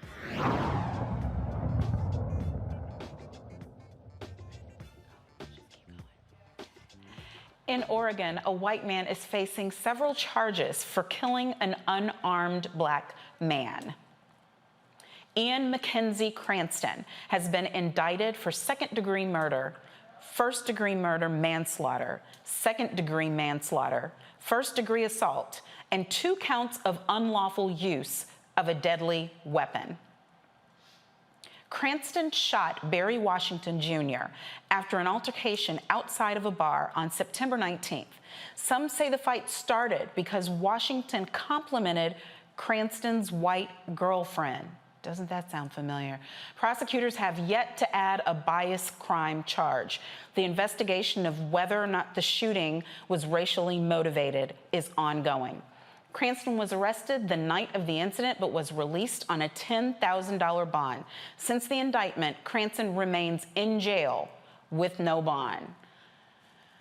Y'all, 2021, and we're still dealing with the look you in the eyeballs, compliment the white girlfriend. I mean, that is still where we are? Who wants to talk? Well, it sounds like a modern day lynching. I mean, that's really what that is. It just has echoes of decades of brutality and terrorism that has wrought down on black people, supposedly in protection, quote unquote, of white womanhood.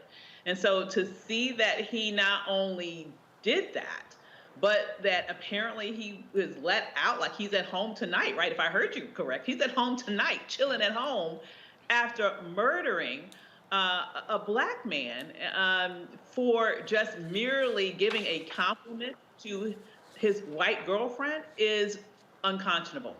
It's really infuriating to see that as far as we've come chronologically speaking in terms of years, we are exactly where we were decades ago in terms of lynching black men because they dare to gaze at a white woman. Right, so just a correction. It seems like they let him out on $10,000 bond when he was arrested, but then since the indictment, thankfully he at least is still in jail. Attorney Allison, what are your thoughts? First and foremost, my condolences to the friends and the family of Mr. Washington and to all of us that are tired of hearing these stories and all of the trauma that we're experiencing from seeing our brothers and sisters being murdered ruthlessly at the hands of police, at the hands of white people, and people just not caring. Condolences to all of us, and it's okay to turn off devices if we feel triggered, first and foremost. I do believe that this is 2021 Emmett Till all over again, and I'm a clemency attorney, and I had no idea that quitting DOJ and launching my practice 11 months ago would catapult me into the public light, but I was tagged immediately as this was happening by so many people that wanted to bring it to my attention. And I'm glad to see that, at the time, just a couple of days ago, when I was getting tagged in the story, that, they were trying to get attention on this because nobody was talking about it in Oregon. And from my understanding, he allegedly looked or complimented the white girlfriend, and the boyfriend shot him dead in the middle of the bar, and people just looked like, and kept on going about their partying and drinking, and no sense of urgency or compassion or anything. So I'm glad to see that, it takes social media and the push for people to talk about it and bring it to, the limelight and attention for there now to be an indictment where he has been rearrested and being held. But this is disgusting, it's ridiculous, and at some point, some type of change has to happen. And like I said earlier, Monique, I honestly do believe that in order for there to be change, real change, we have to have bipartisan solutions and not the divisiveness. We on the panel understand what we're talking about, you know what I'm saying? Yeah. But we can't go around calling people white supremacists and expect them to come to the table and work with a solution. We got a code switch, right? We've all infiltrated. It's doctors and attorneys on this panel and on this show, right? We've all infiltrated. We've gotten out with the information. So it's our job, our responsibility, our duty to come out to the community and teach them how to play the game so we can make these changes that actually will be viable and stick. It might not feel good, code switching a little bit, but pointing the fingers at these individuals in Oregon, for example, and calling them a white supremacist, that's not going to change anything.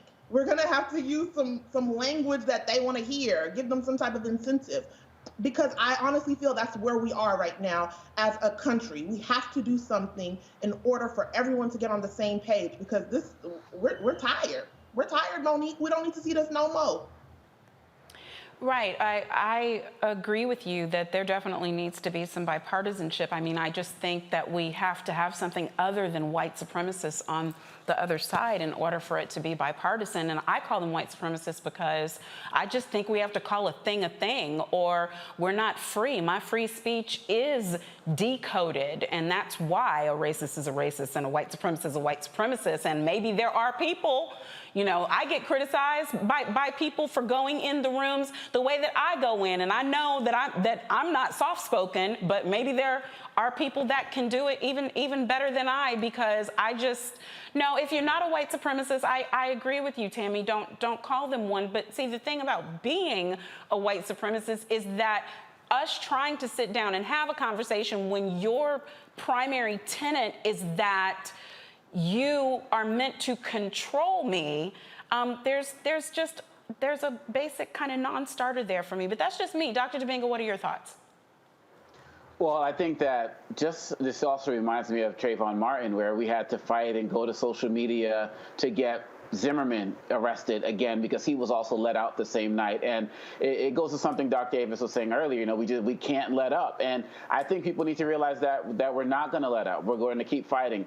It also reminds me of the fact that we still haven't passed the anti-lynching bill in this country, because this is a case that might be able to qualify for that, as well as the case of Ahmaud Arbery as well, because we're talking about people who are not officers of the law who are enacting these actions. And Mitch McConnell is on record. But why haven't we passed the anti-lynching bill? Forgive me, Dr. Domingo, for interrupting.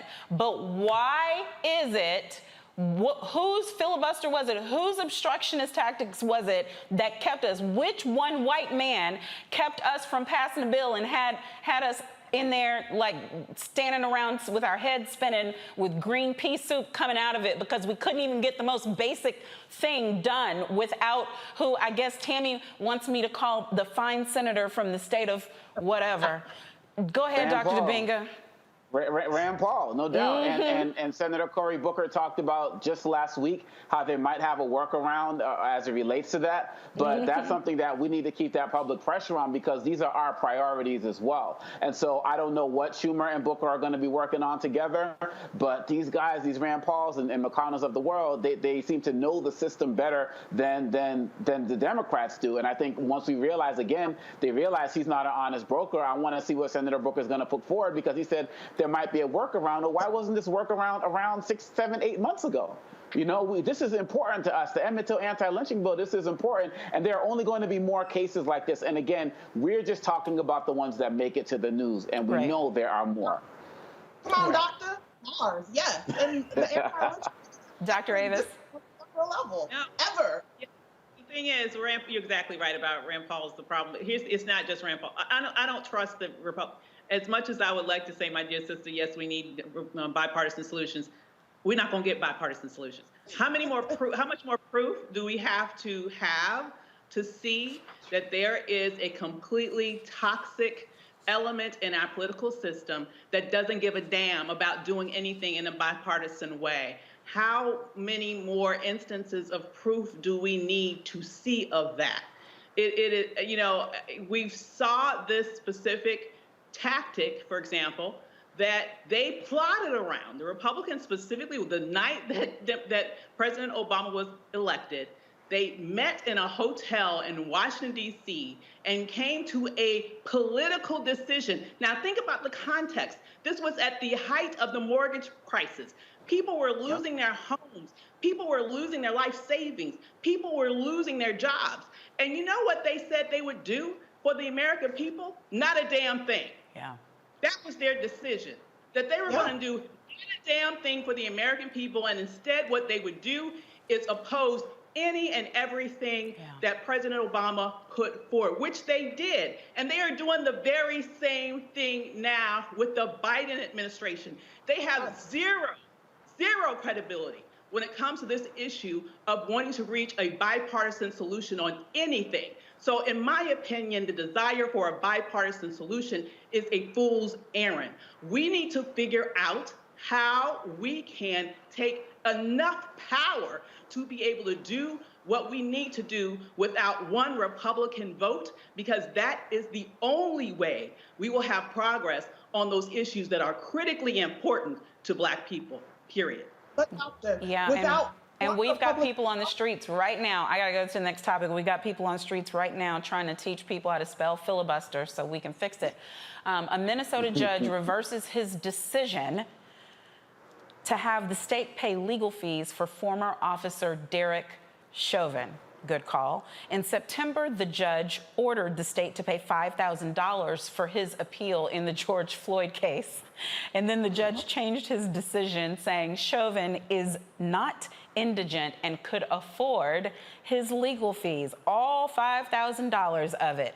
Chauvin is serving 22 and a half years for the murder of George Floyd. Let me start with you, Tammy. Now, first of all, I'm looking at this $5,000, and I mean, these are just jokes now, right?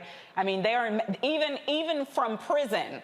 Him, his defense team, everybody, they're making a mockery of an entire system, because to get a real appeal done is obviously in the tens of thousands of dollars, and all they're trying to claim to charge him is $5,000, and he got the state to pay for that. Really? Listen, Monique, what legal team? What legal team? He don't have a defense legal team anymore. They quit. He is self-represented right now. He's not though. He's not though. He is not though. He is not though. Not representing himself on the appeal? No. They might not have their names, but he has lawyers. They publicly had said, when I just appeared on Court TV the other day, that he was self-represented in his appeal. So I do think it's a good call to reverse the decision. I don't think any state should be paying the legal fees of an officer that was found guilty of murdering an unarmed Black man with his knee in his neck for 9 minutes and 29 seconds. I think that decision is on point. Again, I don't know what's going on with his defense team with the appeal, but I do think, given the fact, that I sat there day in, day out and did cover the Chauvin trial, I believe that the judge's rulings were preserved on the record. The defense attorneys, any of the objections, everything, in my opinion, was preserved on the record for any potential appeal. So the likelihood of success of an appeal overturning the conviction or even any of the sentencing components of it, I believe it's very, very unlikely. Oh, for sure. That was one of the most well-tried and well-adjudicated cases that I've seen in 22 plus years of doing this work. So yeah, I think it's gonna stick. Either Dr. Avis or Dr. Dibinga, anything to add? I just don't understand how the state originally paid for it in the first place. I mean, just when you think about the amount of gaslighting that represents, Black people's tax money was used for that $5,000. Now, I'm glad that they reversed it, but the idea that that was even out there and at some point it was okay to do, Black people's tax money was part of that $5,000. It is atrocious. It is gaslighting. And I'm glad that at least now it's been reversed. And I'm also thinking about so many trials that we have. I guess the one exception I'm gonna put a pin in and say that indigent defendants have rights. So the fact that the judge decided that he was not indigent and that is the reason, to me, that is important, because I don't think that it matters what crime was committed or how heinous the crime was that was committed, or the fact that there's been a conviction. I'm in favor of everybody getting their constitutional rights, because I don't think less Constitution works for us. I think it needs to be equally applied. I'm sorry for the interruption. Go ahead, Dr. Dibinga. No, that's part of where I was going to go. Hold on, Dr. Dibinga. Dr. Avis is putting a pin in it too. Go ahead. Oh, go for it. I 1,000% agree with you. Let me just say, though, and you might be, correct me if I'm wrong on this, but this typically happens. I mean, this might be why it was reversed. Typically, when these things happen, you have, for example, white supremacists, I hate to use that term, from across the country and other, they come together and they create legal funds for a lot of these police officers who are on trial for murdering Black people. So I'm assuming the same thing happened in this case. Is that what happened? Yes, and that's exactly why I was saying, even if he's claiming that he's defending himself, I firmly believe, absent any proof whatsoever, that there are some white supremacist funded firms helping him to do his so-called pro bono appeal. Now it's your turn, Dr. Dibinga. Well, it just has me thinking about all of the young people, young Black and brown children, teenagers, and the like, who don't have money to pay their fees, and if they can't pay, they go into jail, they go into prison, they don't have an opportunity to even get that type of luxury that Derek Chauvin was afforded. So going off your point, Monique, if we're going to apply it, it should apply to everybody. But so many times, people from our community get in trouble with the law and don't have the money for their fees, and it's, hey, just throw them away, lock them up, throw away the key, and that we need to have it be equal for everybody. Agreed, agreed, and agreed. It's time for another break so we can pay the bills. When we come back, we'll have a very important topic here next on Roland Martin Unfiltered. Stay tuned.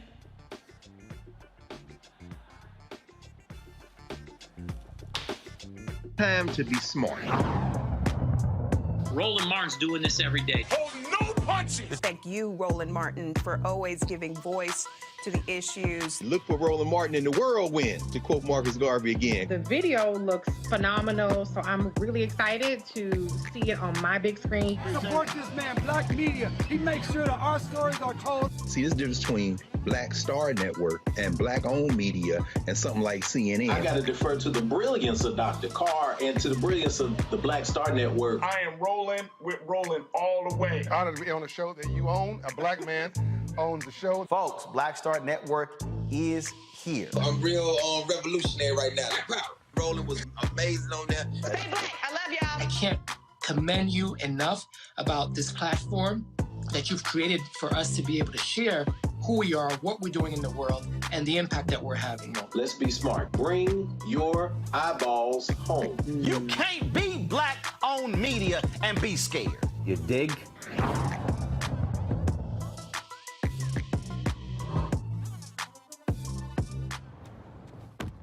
Oh, that spin class was brutal. Well, you can try using the Buick's massaging seat. Ooh, yeah, that's nice. Can I use Apple CarPlay to put some music on? Sure, it's wireless. It's something we all like. Okay, hold on. What's your Buick's Wi-Fi password? Buick Envision 2021. Oh, you should pick something stronger. That's really predictable. That's a really tight spot. Don't worry, I used to hate parallel parking. Me too. Hey. Really outdid yourself. Yes, we did. The all-new Buick Envision, an SUV built around you, all of you.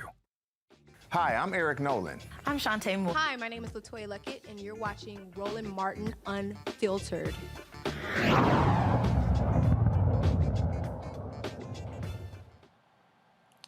It's Breast Cancer Awareness Month. According to the CDC, 255,000 breast cancer cases are diagnosed in women and around 2,300 in men each year. Those numbers tell us that breast cancer is the leading cause of cancer-related deaths among women. There is a 1 in 8 chance that a woman will develop breast cancer. Breast cancer has the highest mortality rate of any cancer in women between 20 and 59. African American women have a 31% breast cancer mortality rate. That's the highest of any racial or ethnic group. Breast cancer incidence is higher among African American women younger than 45. Younger African American women are more likely to present with the triple negative of breast cancer, the more aggressive kind of breast cancer that associates with higher mortality rates. The triple negative breast cancer is diagnosed more often in American women of African descent. The American Cancer Society says women should have the option to start screening every year between the ages of 40 and 44. Women 45 plus should be screened every 2 years and continue on as long as they are in good health. Now, I want to start there with the option on screening and frequency of screening. And I'll go to the two women on my panel first. No offense, Dr. Dibinga. Avis, Okay. You know, a lot of the reason why we're hearing these numbers be higher for you and me and Tammy and our sisters and mothers and daughters is because of the lack of access to care. So when we need something, we gotta fight and advocate for things that other private care doctors are offering as rote. And we have seen that improve to a certain extent under the Affordable Care Act, but we obviously are not anywhere near where we need to be. You're exactly right. And we aren't anywhere near where we need to be. We know that with Black women, breast cancer tends to present in us at younger ages than it does in other demographic groups. And when we are diagnosed, oftentimes, as you mentioned, we end up being diagnosed with the most aggressive form, triple negative breast cancer. And so oftentimes, by the time we are told by our doctor that we should be getting those screenings, we are well past the age where the typical or many Black women actually present. So we need to get those screenings younger. We need to be very loud and boisterous about fighting for our lives by asking for and making sure that we receive access to those screenings that we need to save our lives. And we need to make sure that we put the pressure on our overall health system as a whole to do a better job of providing health care to all in a way that values every life, because literally every life matters. Tammy, your thoughts? I agree 100% with Dr. And the fact that, Black women at a younger age, are getting diagnosed with cancer and even feeling lumps. And so not having that access to health care, even with, the Affordable Care Act or Obamacare, whatever you want to call it, even as it stands now, yes, it's wonderful, but a lot of improvement can still be made, because an individual that makes approximately $25,000 to even $30,000 a year, they're paying about $400 to $500 a month with the Affordable Care Act. That's still a lot of money every single month going towards health insurance. And that's a little bit of money annually for someone. So what we're seeing are individuals who are not telling the truth about their annual income so they can pay less monthly, or individuals that are just like, you know what, I don't got $500, $600 a month to pay this, so I'm just go on ahead and not have no insurance. And that's a problem. So we need to address that and also talk about it more, talk about personal experiences that, women like us on this panel, and even you, Monique, have experienced personally or with our family, so that when people are watching us, they can hear us and identify with our experiences and know that it's okay for them to maybe go to Planned Parenthood or go to some organization that is willing to do a mammogram, even though they're not at the age of 40. Because when we talk about bias, there's a lot of inherent bias in the healthcare system. We already know that. And me personally, I'm 39, and I've had several mammograms over, the past 15 years, because I got to-go bitties and lumps. So I had to push and ask questions to get a mammogram, but that I'm fighting primary care doctors, and I had that good government insurance to do that, right? So that I can get a mammogram and then get an ultrasound for them to say, oh, it's a cyst or it's fibroadenoma, which is very common in African American women, but still me being able to have the fibroadenoma removed, which is just a benign lump, right? But there's like a 1% chance of it becoming cancerous. I'm fighting because I'm not at the age limit of a mammogram, right? I'm not 40, so it's like, oh, you don't need it. But I'm like, listen, I feel it, touch it. Give me your hand, right? I have to do all of that just to get the mammogram that then results in the ultrasound, that then resulted in the ultrasound guided biopsy, that then resulted in the removal of just the fibroadenoma. So if we're not talking about it, people aren't hearing about this to know that there is a problem. So thank you for even bringing this up. And y'all know I'm an open book. I don't care. I'll be telling all my business, but hopefully somebody hears it and is inspired and, gets help, and we can save some lives. Right, no, and I appreciate your transparency even in sharing that. You are so right that the stories have to be told. And the thing that just terrifies me and saddens me about that is here you are having to fight in that manner, and you're a trained advocate. You're a person with a great degree of education. What would happen with our sisters who don't have the words, who don't have the advocacy skills, who don't have the education, who didn't have even the training in terms of hygiene and regular checkups and all of the things that they need? And the other thing I want to throw in here, Dr. Zabinga, is not just that that men need to get checked too. They do, because it is found in men, certainly not to the extent of women, but it is found in men also. But also just the fact that even if you've got the best health care, you need family support. And I would just love it if I could put you on the spot for all the brothers out there to do the best they can in any way they can. If you can give some guidance on how they can support the women they love and their families. Well, first of all, I really commend everything that you all are saying tonight. And the first thing that brothers got to do is we got to listen to y'all. Period, bottom line. You know, we have to listen. Everything that we've talked about tonight, whether we're talking about politics, whether we're talking about this right now, this thing about listening to Black women, it's real. And for something that doesn't affect us to nearly the level that it affects you all, we have to be the advocates for each other. Because the other challenge is when you all get into the hospitals, we also got issues of doctors not listening to you all. Whether we're talking about breast cancer, whether we're talking about pregnancy and Black women getting less epidurals. I remember the situation with Serena Williams, and she was talking about like she was clotting in the hospital for a particular condition, and she had to tell the doctors, this is what you need to do. So all around, we need to listen to Black women. And for Black men, raising Black young girls, we need to encourage them to make sure that when they're going in, to ask the proper questions, and we need to teach them how to do that. Black men, we don't know better about Black women's health than Black women. Period, bottom line. And if we want to be better than these cats in Texas and all of these other guys, we need to step aside and understand that our sisters know what they're talking about, and we need to support them at any juncture. And for brothers who are in these conversations amongst ourselves, when we're downplaying these types of conversations, we need to step up and check ourselves around each other first before we even coming back to our sisters as well, because I've been engaged in those conversations as well. And in those things, when we see these things happening and we don't speak up, we are part of the problem as well and not part of the solution. And it has to stop. Well, it's going to be, thankfully, Breast Cancer Awareness Month all month.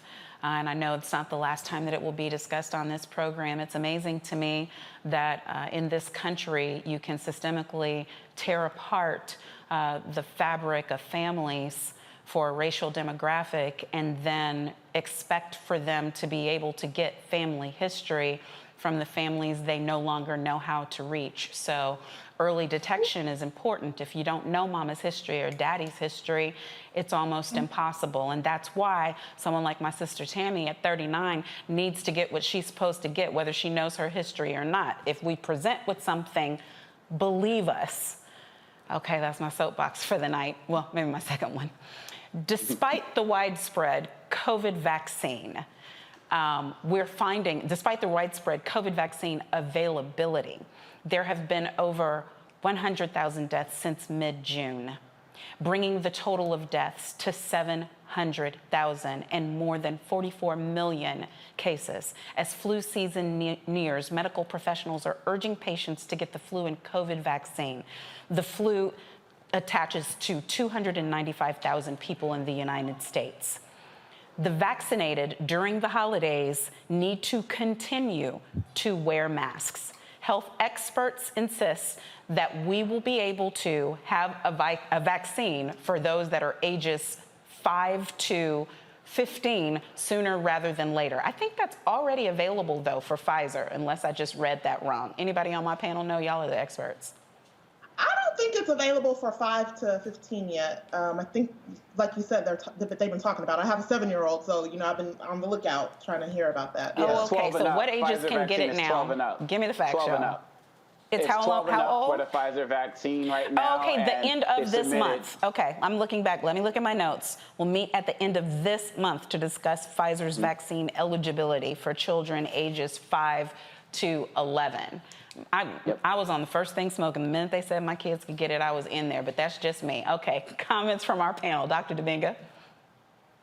I think that this is crucial. I think that this is extremely important. And as we're going into this pandemic or continuing on, I mean, we've lost more people than we lost during the flu of 1918. And I saw a panel this weekend on the news, and they were talking about this country was supposed to be pandemic proof. But when you have people like Trump come in and you suppress the pandemic response and the pandemic response unit and the like, and then you don't have the type of access that we were just talking about in the last segment, and then you got the ignorance and the disinformation, we're getting what we're getting right now. People are still blaming immigrants and blaming people at the border and not wanting to look at doing the work themselves. And I feel like we still have the opportunity to get out of this. If it's just the will. We're kind of like slaves to our freedoms right now. People having this mentality where I can kind of do what I want. You can't tell me what to do. And we keep mixing up freedom and license. You can have the freedom to not get vaccinated, but you don't have the license to make me sick. And so we need to make sure that we're continuing on this route. I think that we're closer to overcoming it, but I'm very nervous about the holiday season and what's going to happen. And I think that there'll probably be another surge after that because people are just so stubborn right now. Avis? I completely agree. Amen, amen, amen to everything that Dr. Namika said. I mean, you have I loved it. You have the freedom not to get vaccinated, but you don't have the license to make me sick. That is the part of it that is so critical to me, because you have all of these people, interestingly, the same people who want to take away a woman's right to choose around here talking about my body, my choice when it comes to the vaccine. I find that very interesting. But it's not just your body. That's the thing. It's all of our bodies.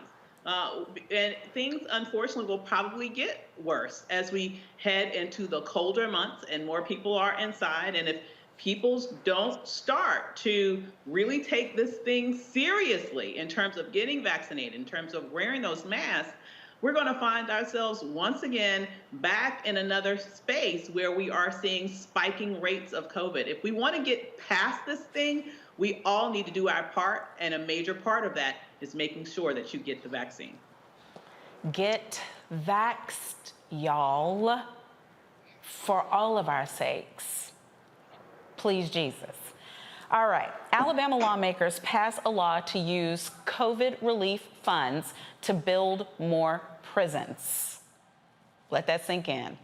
Republican Governor Kay Ivey believes the funds are necessary for the state's struggling prison infrastructure. Criminal justice advocates argue the funds were not meant to increase prisons in the state and could be used to improve the lives of residents. Alabama has some of the highest incarceration rates in the nation. Blacks make up only a quarter of the state's population, but over half of the prison population. One more again. Blacks make up only a quarter of the state's population, but over half of the prison population. Make it make sense, Tammy. Listen, Monique. My chest. Make it make sense. I got that one more time. Blacks make up a quarter of the population of the whole state, y'all, but half of the prison population. So when we talk about criminal justice reform, the reform is addressing that. The math ain't mathing, okay? It ain't no criminal justice reform, Tam. You know, we need to talk about for it, but obviously COVID relief money was not, intended to build more prisons, as we are trying to push and advocate for non-private prisons and reducing the prison population. So using funds where a lot of Black-owned businesses didn't even get PPP loans or EIDL because they can't even figure out how to do the paperwork right, and when they did do it right or wrong, they done got caught up with some federal indictments, but that's a whole other story. That money is not for building more prisons so that they can identify more people that look like me to fill up those prisons. And, part of the reason why I do what I do, and I refuse to code switch because, I got that DOJ seal to lean on regardless, is I need individuals that are incarcerated or formerly incarcerated to understand that they are deserving of the forgiveness of clemency, and that clemency is different than wrongful convictions and, prosecutorial misconduct. But all of that goes into play when we have states that are building prisons for financial benefit. It's a problem on a wider scale, and I just don't want to talk too much. Like, shut me up if you need to, but it's too much. It's too much. Right. No, I mean, and it's pay to play for sure. But I mean, Avis, they said they were doing things to make their residents more comfortable. Apparently, the residents they're talking about is the ones in prison. What they're doing is they are using Black bodies as a monetization method to get white people jobs in Alabama. Period. Yeah. I mean, it's an employment system, it's income generation, it's a tax, it's slave labor, you name it. Prisons are the business. Prisons are big. Prisons are big. Hold on, Tam. What'd you say, Dr. Avis? No, that's my point exactly. Prisons are a big business. When you look at a poor state like Alabama, what they are, and you have the statistics that you just laid out. 25% of the population is Black. Over 50% of those in prisons are Black. Those Black bodies are being policed by whom?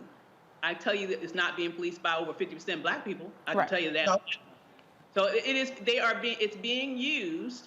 We are being used specifically as the means of production for an industry in Alabama that disproportionately keeps lower educated white people employed. That's what that's for. And that's what that COVID money has been used to do, to keep uneducated white people with jobs in Alabama. Yeah, can't disagree at all. 15 seconds, Dr. Dibinga, and then we're going to a break. Let's just also add the fact that these prisons are going to be built in these rural populations, which are going to be used to add to the census count so that these rural communities can get more money that are not going to go towards those prisoners. So it's a hustle all around. And if people really want to talk about this, that money should be taken back because it's being misappropriated. And I thought that was illegal to do. Yeah, it's supposed to be. Gotta go to a break. We'll be back. Roland Martin Unfiltered. Stay tuned.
Betty is saving big holiday shopping at Amazon. So now, she's free to become Bear Hug Betty.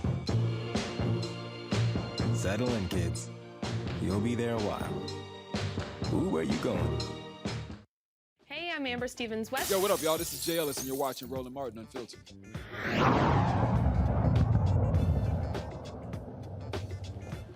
Howard University and Netflix are making it easier for some students to attend college. HU, a scholarship worth $5.4 million honoring the late Chadwick Boseman, will help incoming College of Fine Arts students with a 4-year scholarship to cover the total cost of university tuition.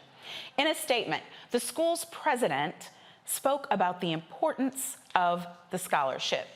The statement reads, "It is with immense pleasure and deep gratitude that we announce the creation of an endowed scholarship in honor of alumnus Chadwick Boseman, whose life and contributions to the arts continue to inspire. This scholarship embodies Chadwick's love for Howard, his passion for storytelling, and his willingness to support future generations of Howard students. I am thankful for the continuous support and partnership of Chadwick's wife, Mrs. Simone Ledward Boseman, and to Netflix for this important gift." Last month, the university renamed the School of Fine Arts after the late actor. HU, you know, which somebody on my panel would say if there was any bison among us. Y'all go ahead. Okay. What you got to say, Dr. Dibinga? You can't say nothing but good stuff. You can't say nothing but good stuff. There's not enough time to express how much love I have for Chadwick Boseman.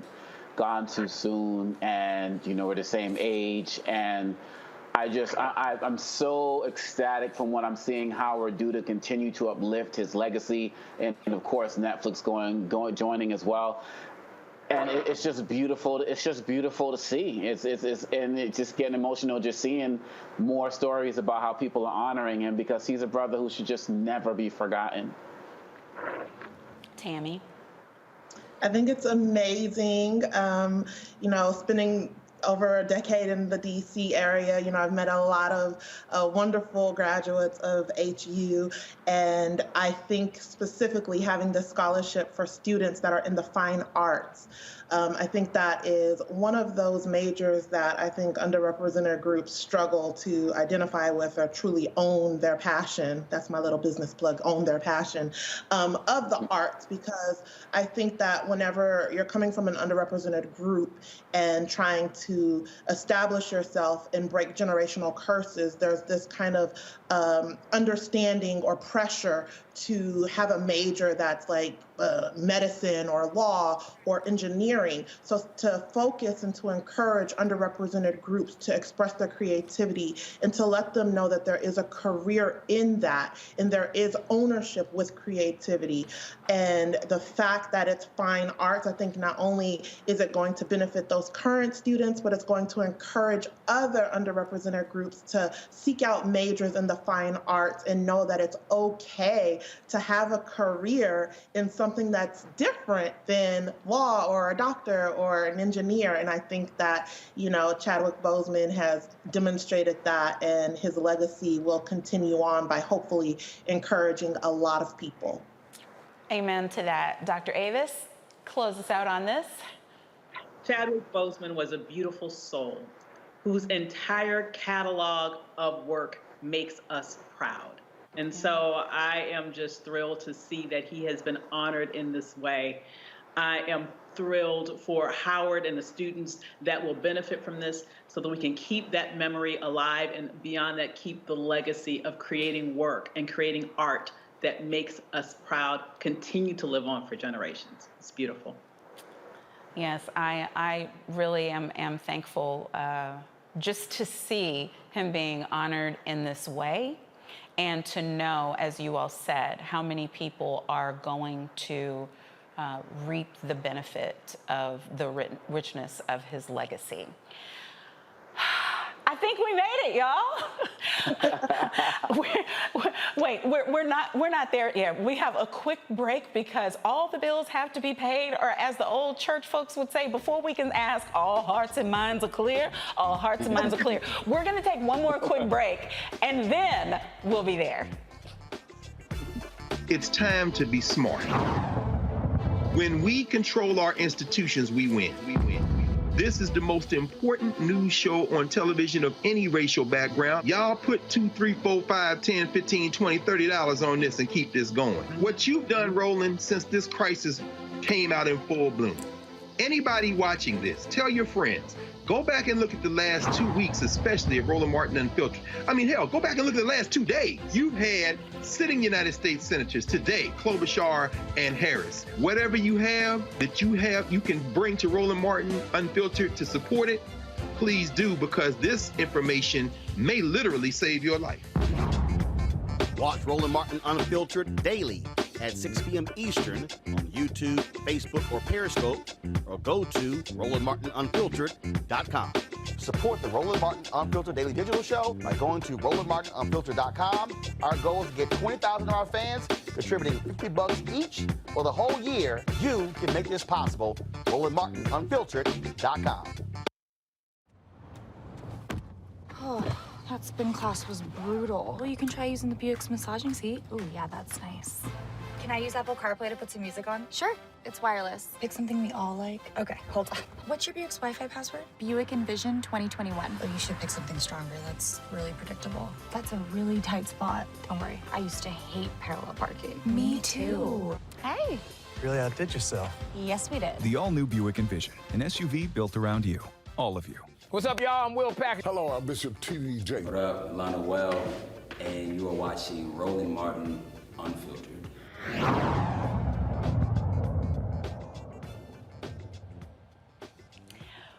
We made it.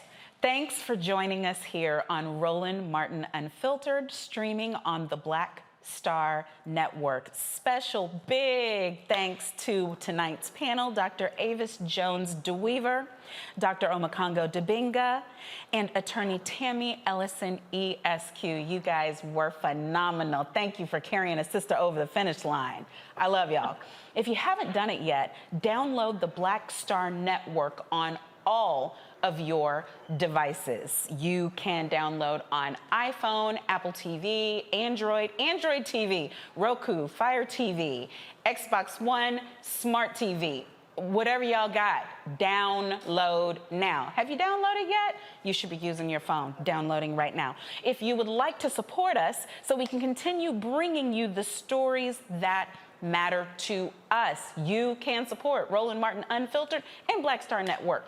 Cash App, cash.app/$RM Unfiltered. PayPal, it's paypal.me/R Martin Unfiltered. Venmo, venmo.com/RM Unfiltered. Zelle, Roland@RolandSMartin.com. And all of the places that we stream, go, support. Guys, you know you're not gonna get these stories anyplace else. You know you're not. It's only gonna be here. And you know who's gonna be here tomorrow? Roland Martin, as unfiltered as ever, or more so. He will be back with the show. Take care. I will be out of commission. He will be live from Los Angeles. I'm Monique Presley. It's been fun to be with you today. Have a great night. I won't say holla, but maybe the panel will. Holla! I said it was such an honor. Roland Martin's doing this every day. Oh, no punches! Thank you, Roland Martin, for always giving voice to the issues. Look for Roland Martin in the whirlwind, to quote Marcus Garvey again. The video looks phenomenal, so I'm really excited to see it on my big screen. Support this man, Black media. He makes sure that our stories are told. See, this difference between Black Star Network and Black-owned media and something like CNN. I got to defer to the brilliance of Dr. Carr and to the brilliance of the Black Star Network. I am Roland with Roland all the way. Honored to be on a show that you own. A black man owns the show. Folks, Black Star Network is here. I'm real revolutionary right now. Roland was amazing on there. Stay black. I love y'all. I can't commend you enough about this platform that you've created for us to be able to share who we are, what we're doing in the world, and the impact that we're having. Let's be smart. Bring your eyeballs home. You can't be black-owned media and be scared. You dig?